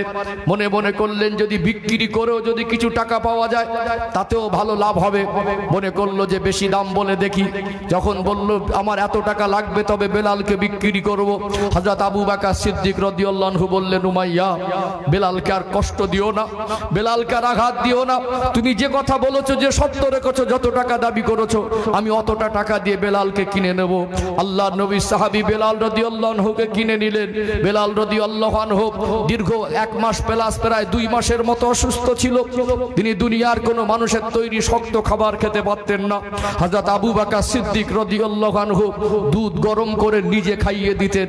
যখন একটু সুস্থ বোধ হলেন, একটু সুস্থ অনুভব করতে লাগলেন, চোখ ভরা পানি, চোখের পানি ফেলে বলতেন, আবু বকর ভাই, আপনি আমাকে নিষ্ঠুর পাষাণের হাত থেকে বাঁচিয়েছেন, আমাকে অনেক কষ্ট দিয়েছে, আমি যতদিন বেঁচে থাকবো আমি আপনার কথা মতো চলবো, আপনি আমাকে কিনে নিয়েছেন, আমি আজ থেকে গোলামটা আমি উমাইয়ার গোলাম নয়, আজ থেকে আমি আবু বকরের গোলাম, আপনি আমাকে যা বলবেন আমার জান প্রাণ দিয়ে আমি সেই কথা শুনবো, আমি আমার মনিবের কথার বাধ্য কোনোদিন হইনি, সারা জীবন আপনার বাধ্য হয়ে থাকবো। আল্লাহর নবী সাহাবী আবু বকর হুজুর বলেছিলেন, বেলাল, আমি তোমাকে কিনেছি কিরীতদাস গোলাম হিসেবে নয়, আমি তোমাকে কিনেছি আল্লাহর নবীর কাছে হাদিয়া করে দেওয়ার জন্য। আল্লাহর নবী সাহাবী হযরত আবু বকর সিদ্দিক রাদিয়াল্লাহু আনহু আমার নবীর কাছে বেলাল রাদিয়াল্লাহু আনহুকে হাদিয়া করে দিয়েছিলেন। জোরে বলুন সুবহানাল্লাহ। তাদের জীবন আল্লাহকে মানা কাকে বলে, নবীকে মানা কাকে বলে? জুলুম অত্যাচারের স্টিম রোলার তাদের উপরে চলেছে। পৃথিবীর মানুষ তাদের চেষ্টা করেছে, জানটুকু শুধু বেরিয়ে যেতে বাকি ছিল, তারা এক মুহূর্তের জন্য আল্লাহকে রসুলকে ভুলিনি। তাদের জানের থেকে আমার রসুলকে তারা বেশি ভালোবেসেছেন, আল্লাহকে তারা বেশি ভালোবেসেছেন। তাদের ঈমান কি মজবুত ছিল। আমাদেরকে এখান থেকে শিক্ষা নিতে হবে। আমাদের অন্তরে আল্লাহর ভালোবাসা কমে গেছে, রসুলুল্লাহর ভালোবাসা কমে গেছে। আজ আল্লাহর হুকুমগুলো অমান্য করি, কষ্ট হয় না। গোনা করি, মনে কষ্ট লাগে না। আল্লাহর হুকুমগুলো ছেড়ে দেই, মনে কষ্ট লাগে না। যখন আল্লাহর ভালোবাসা অন্তরে তৈরি হবে, আমার নবীর মহব্বত অন্তরে তৈরি হবে, তখন গোনা করলে মনে কষ্ট হবে, নামাজ ছেড়ে গেলে কষ্ট হবে, অন্যায় হয়ে গেলে কষ্ট হবে। আবার ওই মানুষটা আল্লাহর কাছে চোখের পানি ফেলে ফেলে কাঁদবে। আল্লাহ আমাদের ঈমান মজবুত করার তৌফিক দান করেন। বলেন আল্লাহুম্মা আমিন, বলেন আল্লাহুম্মা আমিন। একটু মহব্বতে দরুদ শরীফ আল্লাহুম্মা সাল্লি আলা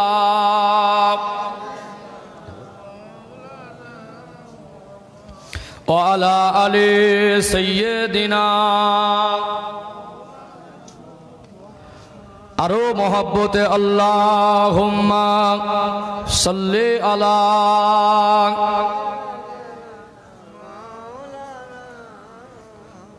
ওয়া আলা আলি সাইয়্যিদিনা।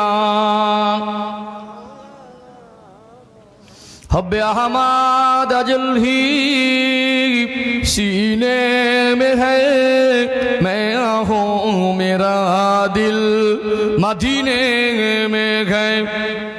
फूल तो फूल काटूं क्या हुस्न है, लुत्फ़े जन्नत से बढ़कर मदीने में है। अल्लाहुम्मा सल्ले अला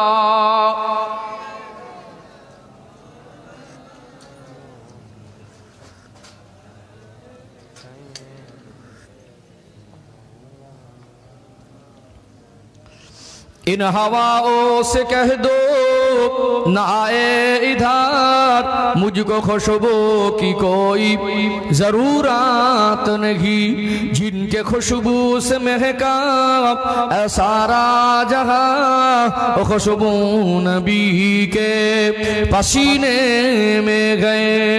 अल्लाहुम्मा सल्ले अला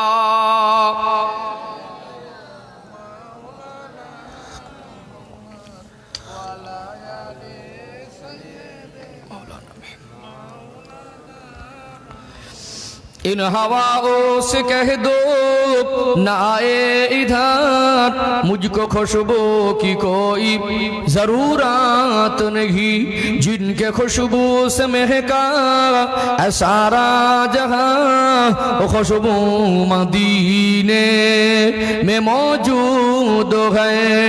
अल्लाहुम्मा सल्ले अला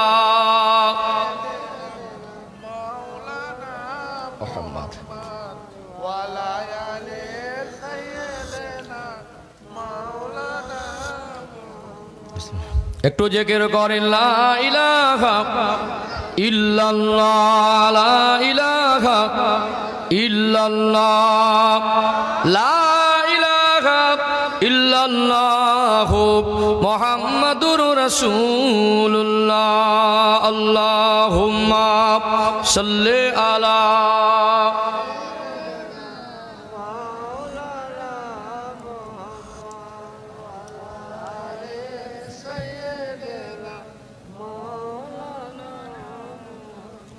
সম্মানিত উপস্থিতি, আমার বাবাজিরা, ভাইরা, আল্লাহ নবী দিন প্রচার কিন্তু বন্ধ করেননি। সাহাবাদের উপরে জুলুম অত্যাচার হলে সাহাবারা জুলুম অত্যাচারের শিকার হয়েছেন, আল্লাহকে রসুলকে তারা ছেড়ে চলে যায়নি। জোরে বলুন সুবহানাল্লাহ। আল্লাহ নবী যতদিন প্রচার করছেন, আল্লাহ নবীর দুশ্মন তৈরি হচ্ছে, ওটা হওয়াটাই স্বাভাবিক। কাফেররা বিরুদ্ধচারণ করছে।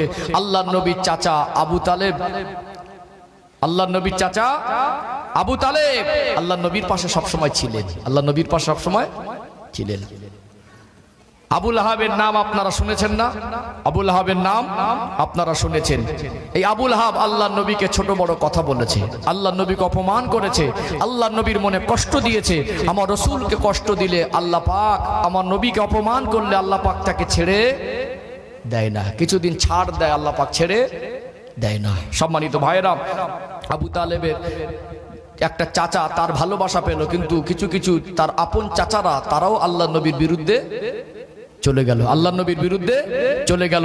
ইসলাম প্রচার করার কারণে কাছের মানুষ একসময় যারা আমার নবীকে ভালোবাসতো তারাও বিরুদ্ধে চলে গেল। আল্লাহ পাক একটা সময় এই আবু লাহাবের উপরে অসন্তুষ্ট হয়ে আল্লাহ পাক কোরআনুল কারীমের আয়াত নাজিল করে লানত দিয়েছেন। আল্লাহ নবীকে অপমান করার ফল হিসাবে আল্লাহ পাক আমার রাসূলকে সান্ত্বনা দিয়ে কোরআনুল কারীমের আয়াত নাজিল করলেন।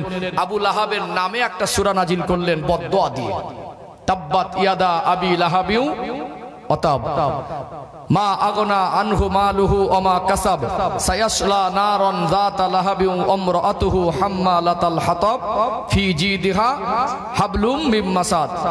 আল্লাহ পাক বলছেন ধ্বংস হোক ওর হস্তদ্বয়, দুহাত, এবং সে নিজেও।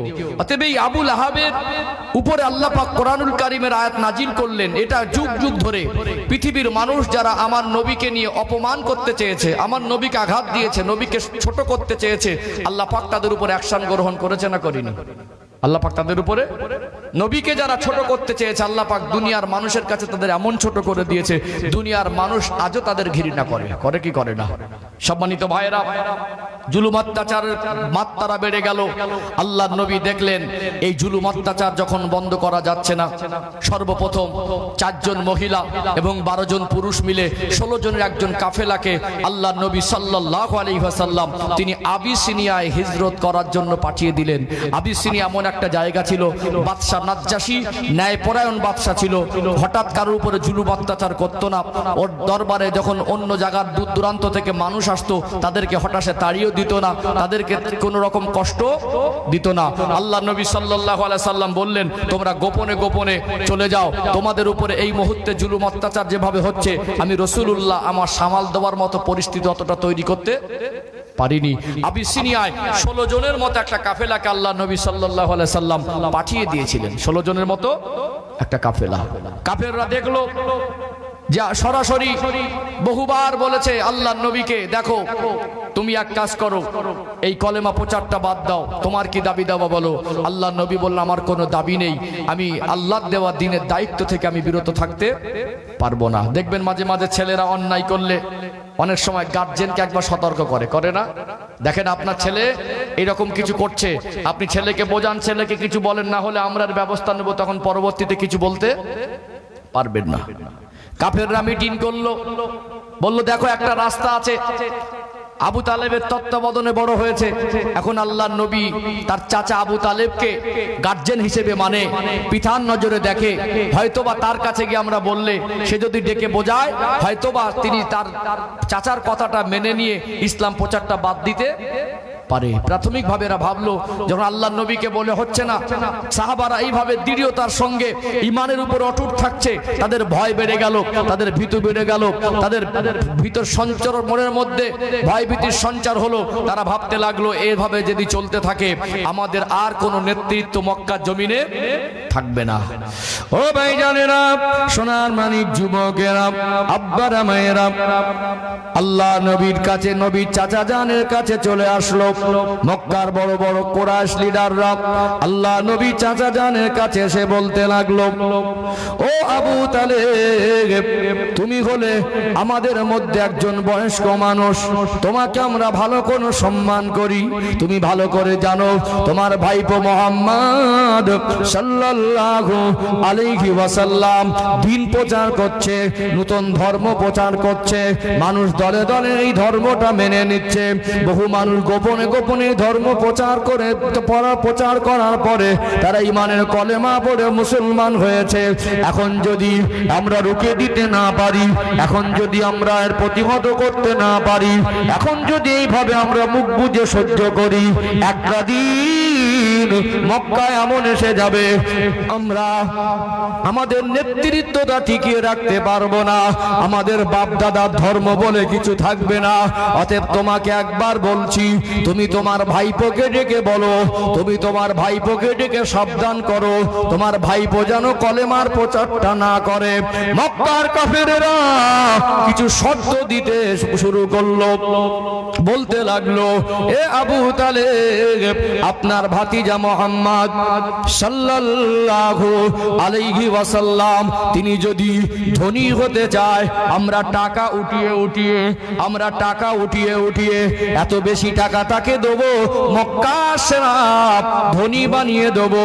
এ আবু তালেব, তোমার ভাতিজা মুহাম্মদ সাল্লাল্লাহু আলাইহি ওয়াসাল্লাম তিনি যদি মনে করেন মক্কার নেতা হব, আমরা তাকে নেতা বানাবো, আমরা তাকে নেতা বলে মেনে নেব, তবে তথাপি সত্য হলো একটা, ঈমানের কলেমার প্রচার করতে পারবে না। আবু তালেব আপনার ভাইপোকে যদি আমরা তার কথা দিচ্ছি, সে যদি মনে করে মক্কার সবথেকে সুন্দরী রমণীকে নিতে চায়, সুন্দরী রমণীকে আমরা তার হাতে তুলে দেব, শর্ত হলো একটা, ঈমানের কলেমার প্রচার যেন বন্ধ করে দেয়। ও ভাইরা বাবাজিরা, আল্লাহ নবী দ্বীনের প্রচারে বেরোলে কাফেররা গালাগালি দিত, আল্লাহ নবীকে ছোট বড় বলতো, আল্লাহ নবীকে আঘাত করত, আল্লাহ নবীকে পাগল বলে গালি দিত।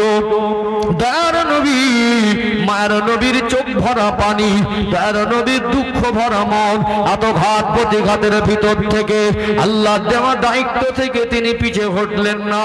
ক্লান্ত শরীর নিয়ে মানুষের ছোট বড় কথা শুনে সারাদিন পরে ভারাক্রান্ত মন নিয়ে চোখ ভরা পানি নিয়ে ঘরে ফিরলেন। আল্লাহ নবী চাচা যান আবু তালেব আমার নবীকে ডাক দিলেন, ও বাবা মুহাম্মদ সাল্লাল্লাহু আলাইহি ওয়াসাল্লাম, এদিকে এসো বাবা, দুটো কথা বলবো তোমাকে। আব্বার মতো করে সম্মান করতেন, যেহেতু 8 বছর বয়স থেকে চাচা জানের তত্ত্বাবধানে বড় হলেন। আল্লাহ নবীর বয়স তখন 45 বছরের কাছাকাছি। ও ভাইরা বাবাজিরা, আল্লাহ নবীকে ডাকলেন, বাবা এদিকে এসো, দুটো কথা বলবো তোমায়। আল্লাহ নবী আদবের সম্মানে চাচা যান আবু তালেবের কাছে গিয়ে বসলেন। ও বাবা মুহাম্মদ, মক্কার মানুষেরা, কাফের কুরাইশরা, মক্কার কুরাইশ নেতারা আবু জেহেল, আবু লাহাব, উতবা, সাইবা ইবনে রাবিয়া, আলকামা, ও বাবা আল দুনিয়ার মানুষেরা, আজকে আমরা দেখি সাহাবাদের জীবন আদর্শ শুনেছি, কিন্তু সাহাবাদের বিরুদ্ধে যারা গিয়েছিল কাফেরদের মধ্যে কুখ্যাত কাফের যারা, উমাইয়া ইবনে খলফ, ওই সময় আবু সুফিয়ান রাদিয়াল্লাহু আনহু, তখন তিনি ঈমান আনেন নাই। এরা একটা সময় ইসলামের চরম বিরোধী ছিল, আল্লাহ নবীর বিরুদ্ধে ছিল। সব দল বলে সে আল্লাহ নবীর চাচা যান আবু তালেবের কাছে ভাই আবেদন করে গেছে, আপনার ভাইপোকে সাবধান করেন।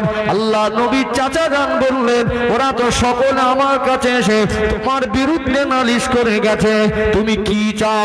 তুমি যদি ধনী হতে চাও, ওরা টাকা পয়সা দিয়ে ধনী বানাবে। তুমি যদি মক্কার সুন্দরী নারীকে চাও, ওরা সুন্দরী নারীকে তোমার কাছে তুলে দেবে। তুমি যদি নেতা হতে চাও, ওরা তোমাকে নেতা বলে মানবে। তথাপিও একটা শর্ত দিয়েছে, তুমি ঈমানের কলেমা প্রচার করতে পারবে না। আল্লাহ নবী চোখ ভরা পানি, চোখ দুটো ছলছল করে।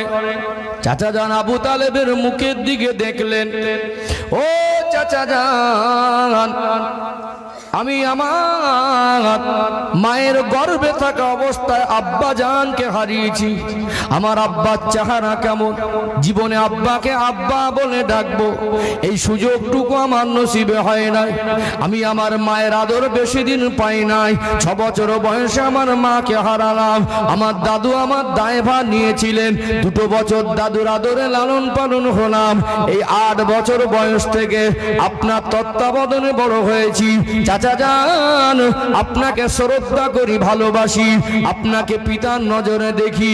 চাচা যান, আমি ধনী হতে চাই না, আমি সুন্দরী রমণী চাই না, আমি নেতা হতে চাই না। মক্কার মানুষেরা যতই সত্য দিক, আমি আল্লাহ দেওয়া দায়িত্ব থেকে বিরত থাকতে পারবো না। ও চাচা যান, মক্কার মানুষেরা, মক্কার কুফার কুরাইশরা, ওরা কি পারবে আসমানের চাঁদকে আমার এক হাতে এনে দিতে? ওরা ওরা কি পারবে আসমানের চাঁদ আমার এক হাতে এনে দিতে? ওরা কি পারবে আসমানের সূর্যকে আমার এক হাতে এনে দিতে? ওরা যদি আসমানের চাঁদ এক হাতে এনে দেয়, আসমানের সূর্য আর এক হাতে এনে দেয়, আমি মুহাম্মাদুর রাসূলুল্লাহ আমি জানি ওরা পারবে না, তথাপিও আমি আল্লাহর দেওয়া দায়িত্ব থেকে বিরত থাকতে পারবো না। আরো জোরে বলুন চাচা যান, আপনিও যদি আজ থেকে আমার বিরুদ্ধে চলে যান, আমি মনে করব দুনিয়া আমার আহা বলার কেউ নেই, আমি তথাপিও আল্লাহর দেওয়া দায়িত্ব থেকে বিরত থাকতে পারবো না।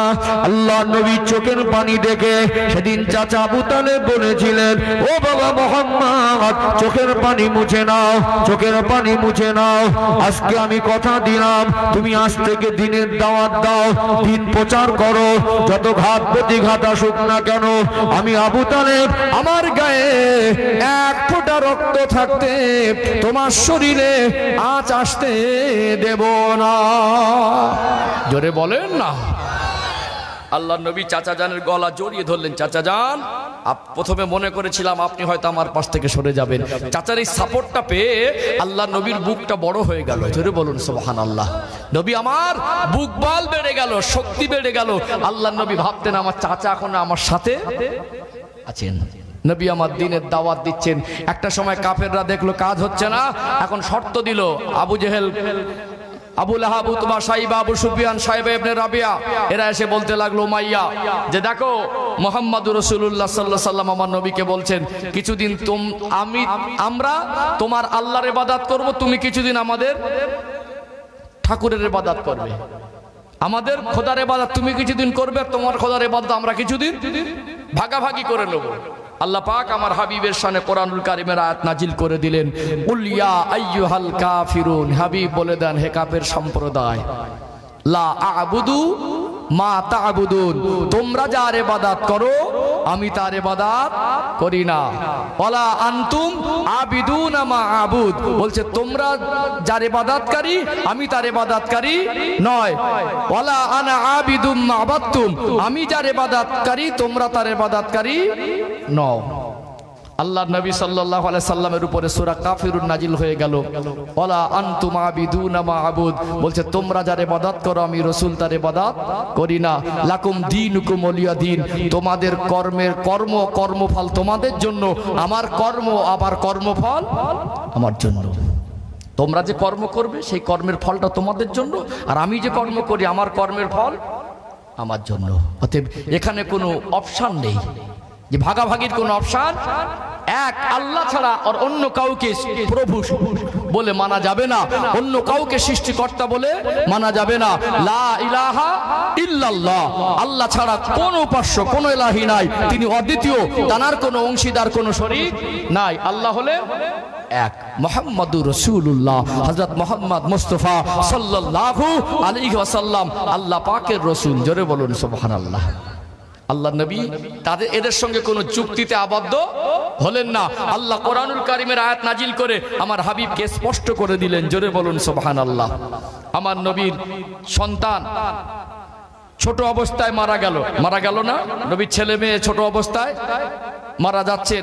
এই সময় আল্লাহ নবী সাল্লাল্লাহু আলাইহি সাল্লামের সন্তান যখন মারা গেল, ছেলে সন্তান, তখন কাফেররা অট্টহাসি করে বলতে লাগলো মুহাম্মদ সাল্লাল্লাহু আলাইহি সাল্লাম হলেন নির্বংশ।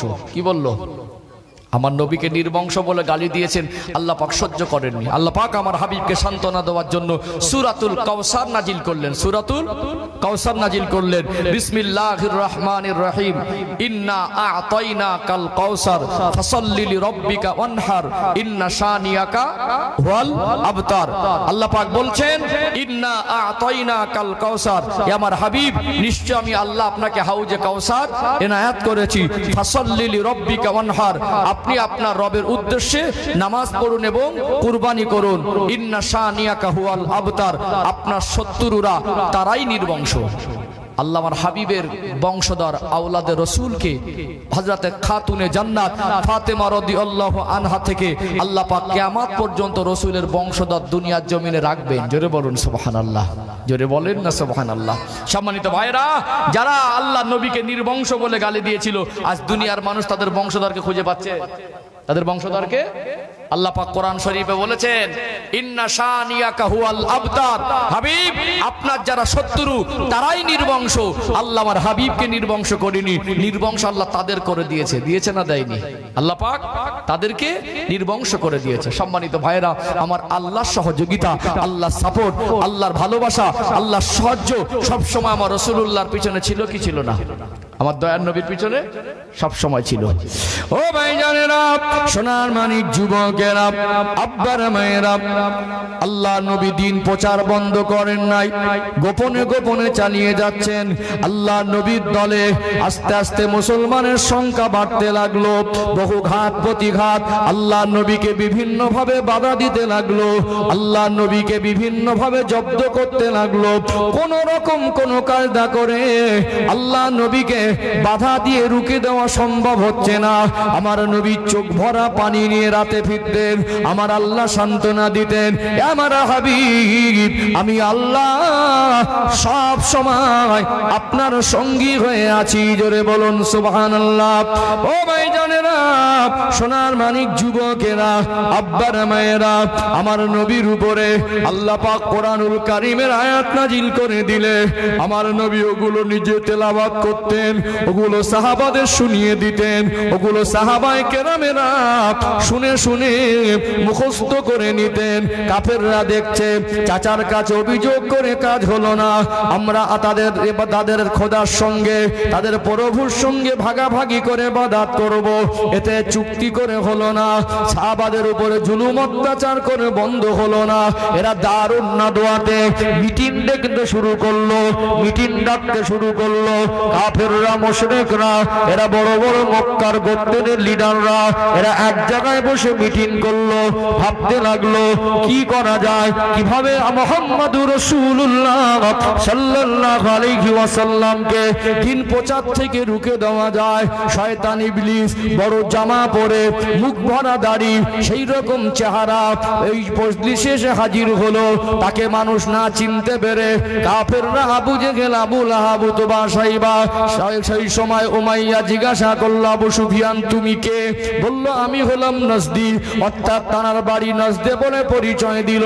শয়তান ইবলিস নিজেও তাদেরকে পরামর্শ দিতে লাগলো, একমাত্র একটা রাস্তা, তোমরা যদি মুহাম্মাদুর রাসূলুল্লাহ সাল্লাল্লাহু আলাইহি ওয়াসাল্লামকে মেরে দিতে পারো, শহীদ করে দিতে পারো, তাহলে একমাত্র এই রাস্তাটা ছাড়া অন্য কোন রাস্তা তোমরা দিন প্রচার বন্ধ করতে পারবে না। আবু জেহেল মাথা মোটা বলে উঠলো, আজকে আমাদের দলের মধ্যে কে আছে, কে পারবে মুহাম্মাদুর রাসূলুল্লাহ সাল্লাল্লাহু আলাইহি ওয়াসাল্লামের মাথাটা কেটে আনতে? যদি মাথাটা কেটে আনতে পারে আমি আবু জেহেল আমার তরফ থেকে 100 লাল ঘোড়া উপহার দেব। ও ভাইরা, বাবাজিরা, ওই সময় মজলিসে সাইয়্যিদানা হযরত ওমর ফারুক রাদিয়াল্লাহু আনহু তিনি হাজির ছিলেন। বীর যোদ্ধা, ইয়াং বয়স, সেই রকম বডি ফিগার, সেই রকম লম্বা চেহারা, সেই রকম শক্তিশালী, সেই রকম মানুষ, যেমন চেহারায় শক্তি, যেমন শরীরে শক্তি, তেমনি মনোবল। তখন তিনি ইসলাম গ্রহণ করেন নাই, তিনি দাঁড়িয়ে উঠলেন, বলতে লাগলেন আমি মুহাম্মাদুর রাসূলুল্লাহ সাল্লাল্লাহু আলাইহি ওয়াসাল্লামের মাথা কেটে আনবো, আমি ওমরের কাছে কোনো ব্যাপার নয়। তখনকার দিনে 100 লাল ঘোড়ার অনেক দাম, 100 লাল ঘোড়া বা লাল উটের কথা এসেছে, অনেক দাম। ওমর রাদিয়াল্লাহু আনহু বলছে আমি যাব আর মাথা কেটে আনবো, আমার কাছে কোনো ব্যাপার নয়। সবাই বাহাবা দিচ্ছে, ওমরই পারবে, ওমর পারবে, ওমরের শক্তি আছে, ওমরের সাহস আছে, ওমর তুমি পারবে। ওমর রাদিয়াল্লাহু একটা মেজাজ মুড নিয়ে মসজিদ থেকে উঠে গেল, আমি যাচ্ছি, মাথা কেটেই ফিরবো। আল্লাহর নবীর মাথা কাটবে এত সহজ? রাস্তা দিয়ে যাচ্ছে ভীষণ একটা মুড নিয়ে, ভীষণ একটা। নঈম বিন আব্দুল্লাহর সঙ্গে দেখা, ওমর রাদিয়াল্লাহু আনহুকে দেখে, ওর চালচলন দেখে, যাওয়ার ভঙ্গি দেখে দেখলো কোন একটা অঘটন ঘটাতে পারে, কোন একটা। সঙ্গে সঙ্গে জিজ্ঞাসা করলো, ভাই ওমর কোথায় যাচ্ছ? বলে বলতে পারো মুহাম্মাদুর রাসূলুল্লাহ মুহাম্মদ সাল্লাল্লাহু আলাইহি ওয়াসাল্লাম কোথায় আছে? বলছে কেন? বলছে মাথা কাটতে যাচ্ছি। নঈম বিন আব্দুল্লাহ বলল, ওমর তুমি এইরকম বীর পুরুষ, তুমি তোমার ঘর না সামলে পর সামলাতে যাচ্ছ, তুমি খবর জানো তোমার বোন ফাতেমা আর তোমার ভগ্নিপতি অর্থাৎ তোমার বোনাই সাঈদ দুজনেই কলেমা পড়ে মুসলমান হয়েছে। আল্লাহর করুণা, সঙ্গে সঙ্গে মুখটা ঘুরে গেল, সঙ্গে সঙ্গে নিজের কাছে নিজে লজ্জায় পড়ে গেল। এই আমাকে এরকম একটা কথা বলেছে। কিছু মানুষ সেন্টিমেন্টে লাগে, হ্যাঁ, যে বললো তুমি ঘর সামলাতে পারো না, বর সামলাতে যাচ্ছ, তোমার বোন আর বোনের খবর আছে, তুমি মোহাম্মদ সাল্লাল্লাহু মাথা কাটতে যাচ্ছ। ওটা লজ্জা পেয়ে গেল। ডাকটা ঘুরে বললো একবার আমি বোনের কাছে যাই দেখি সত্যি না মিথ্যা, একবার দেখবো সাহস হয় কি করে। আমি ওমারের বোন কলেমা পড়ে মুসলমান হয়েছে। যাওয়ার রাস্তার মোড়টা ছিল আল্লাহ নবীর ঘরের দিকে, মোড়টা ঘুরে গেল। ও ভাইজানেরা, সোনার মানিক যুবকেরা, আব্বারা মায়েরা, হযরত ওমর ফারুক রাদিয়াল্লাহু আনহু দয়ার নবী মায়ের নবীর মাথা কাটার জন্য বেরিয়েছিল, গর্দানটা কেটে আনবে বলে প্রতিজ্ঞাবদ্ধ হয়ে যাচ্ছিল। পথের মধ্যে নাঈম বিন আব্দুল্লাহর কথা শুনে ঘুমটা ঘুরে গেল। তার বোনের বাড়ির কাছে পৌঁছে গেল, দরওয়াজাটা বন্ধ। ঘরের কাছে পৌঁছে গিয়ে গুনগুন মধুর সুরে কোরআন তেলাওয়াতের আওয়াজ তিনি শুনতে পাচ্ছিলেন। তার বোন ঘরের ভিতরে একটা চামড়াতে খোদাই করে লেখা ছিল আল্লাহ পাকের পবিত্র কালাম কোরআনুল কারীম। একটি সূরা আছে, যে সূরাটার নাম হলো সূরাতুত তাহা, যেটা 16 পারার মধ্যে আছে। আল্লাহ নবী সাল্লাল্লাহু আলাইহি ওয়াসাল্লাম তার সাহাবাদের কোরআনুল কারীমের শিক্ষা দিতেন। তার বোন ফাতেমা ঘরের মধ্যে কোরআন তেলাওয়াত করছিলেন। ঘরের দরজার ধারে দাঁড়িয়ে কিছুক্ষণ শুনলো যে কি তেলাওয়াত করে, এটা তো কোরআনুল কারীমের তেলাওয়াত। ঘরের মধ্যে দরজা আওয়াজ দিলেন, ঘরের ভিতরে প্রবেশ করলেন। রাগম্বিত হয়ে গিয়ে তরবালের উল্টো পিঠ দিয়ে নিজের মায়ের পেটের বোন ফাতেমাকে আঘাত করতে লাগলেন। অমনি করে আঘাত করে, অমনি করে মেজাজ দেখায়, তুই ওমরের বোন, এটা তোর কি হুঁশ নাই? তুই কেমন করে কলেমা পড়লি? তুই কলেমাটা কেন পড়েছিস? রেগে গিয়ে মারতে শুরু করলো। বোনের শরীর থেকে রক্ত ঝরে ঝরে পড়ে। একটা পর্যায়ে এসে ওমর রাদিয়াল্লাহু আনহুর বোন ফাতেমা বলতে লাগলেন, এ আমার ভাই ওমর, তুই তোর মায়ের পেটের বোনকে এমনি ভাবে মেরে রক্তাক্ত করিস? তোর কি মায়া লাগে না? তোর কি দয়া হয় না? তুই কত বড় অমানুষ হয়ে গেছিস? তুই তোর বোনকে এমন ভাবে আঘাত করিস? তোর বোন তো কারোর ক্ষতি করিনি, কারোর উপরে জুলুম অত্যাচার করিনি, অন্যায় কিছু করিনি। মুহাম্মাদুর রাসূলুল্লাহকে মক্কার মানুষ তো আল আমিন বলে ডাকে, নবী বলে মেনেছে, আল্লাহকে এক বলে মেনেছে। তুই আমাকে এমনি করে কেন মারছিস? দেখ আমার শরীরে রক্তাক্ত, আমার রক্ত দেখে কি তোর মনে দয়া হয় না, মায়া হয় না? তুই আমাকে যদি মেরেও মেরে ফেলে দিস, আমি ফাতেমা ইমানের কলেমা ছেড়ে দিতে পারবো না। তার ভগ্নিপতি অর্থাৎ তার বোনের স্বামী একটা ঘরের কোণে লুকিয়েছিল। ওই সময় আমার রাদিয়াল্লাহু আনহু তার বোনের রক্ত দেখে দয়া লেগে গেল, মায়া এসে গেল। সঙ্গে সঙ্গে বোনের প্রতি রক্তের টান, চোখ ভরা পানি।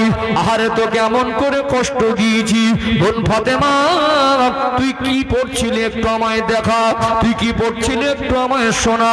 ওই সময় তার বোন ফাতেমা রাদিয়াল্লাহু আনহা বলতে লাগলেন, ও ভাই ওমর, আপনি হলেন কাফির, আপনি হলেন নাপাক। নাপাক অবস্থায় আল্লাহর কোরআনুল কারীমকে স্পর্শ করা যায় না।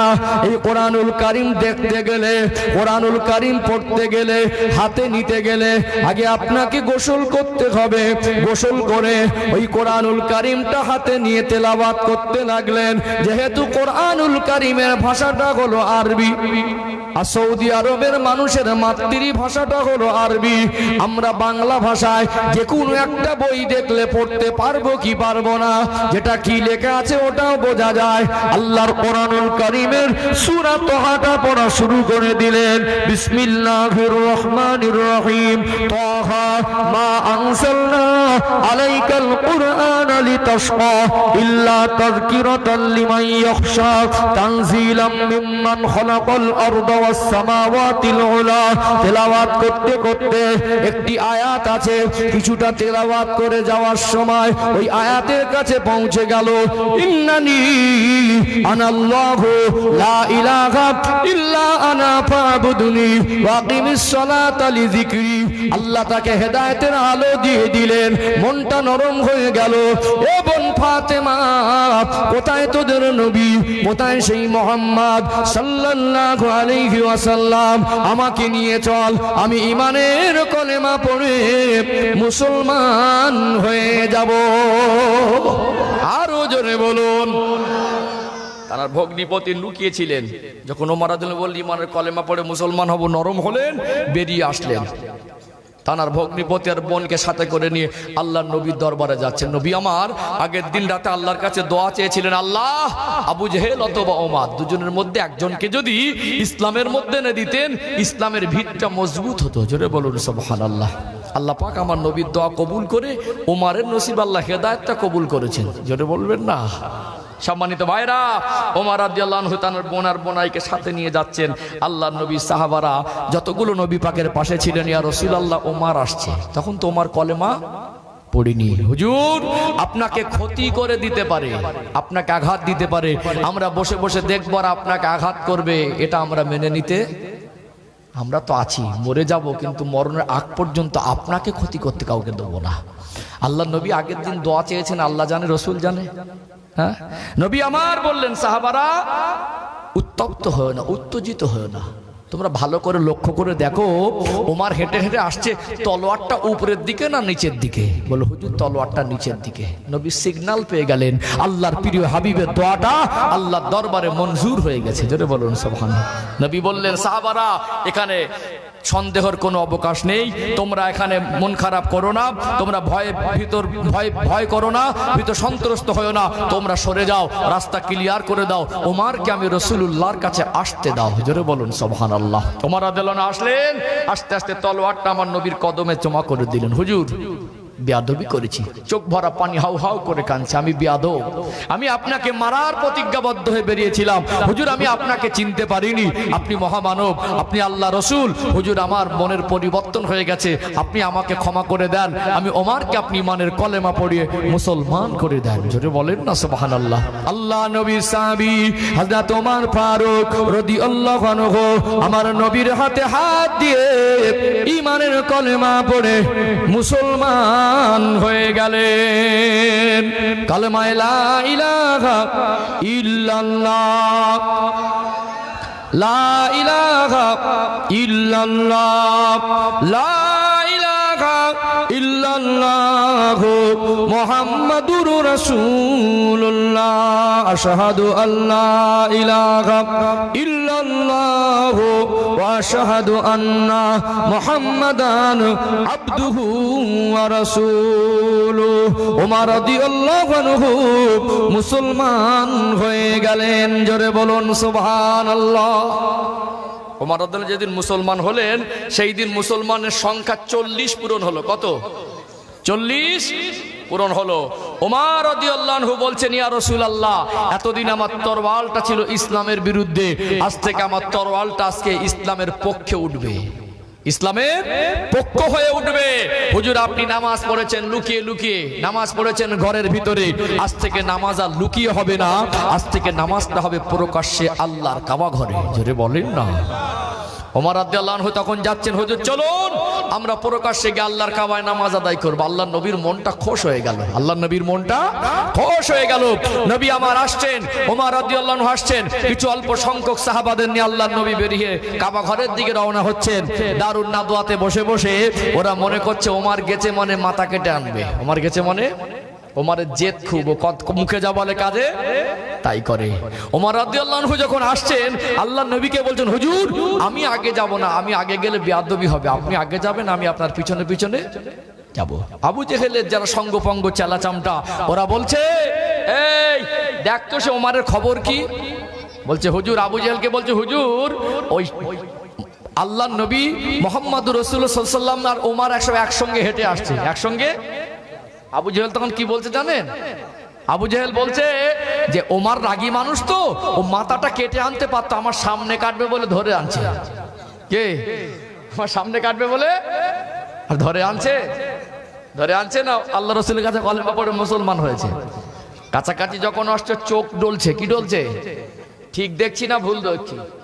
কেউ কেউ বলছে আবু জেহেলকে দেখেন, ওতে মনে হচ্ছে না ধরে আনছে, ধরে যদি আনবে তো সামনে থাকবে, সামনে থাকবে, টেনে টেনে নিয়ে আসবে, আসছে তো পিছনে পিছনে, আসতে তো চোখ ডলে দূরের থেকে দেখছে ওমরের মেজাজটা নরম না গরম, ধরে আনলে গরম থাকবে, কি গো ধরে আনলে গরম থাকবে। ওমর রাদিয়াল্লাহু আনহু আদবের সঙ্গে আল্লাহর নবীকে আগে দিচ্ছেন, কাফেরদের কাছাকাছি এসে আবু জেহেল দেখলো সুর ভালো না, দাঁড়িয়ে জমিনে তাকবীর দিয়েছিলেন, ওই আওয়াজটা আল্লাহর আসমান পর্যন্ত পৌঁছে গিয়েছিল, জোরে বলুন। সেদিন ওমর হুজুরের তাকবীরে কাফেরদের কলিজা কেঁপে গিয়েছিল, তলোয়ার উঁচু করে বলেছিল, এই আবু জেহেল, এই আবু লাহাব, এই উতবা সাইবা, এই উমাইয়া ইবনে খালদ, আবু সুফিয়ান, শুনে রেখে দে, আমি ওমর ভুলের মধ্যে ছিলাম, আমি ওমর অন্ধকারে ডুবেছিলাম, আমি ওমর অন্যায়ের মধ্যে ছিলাম, আমি আমার রাসূলকে চিনতে ভুল করেছিলাম।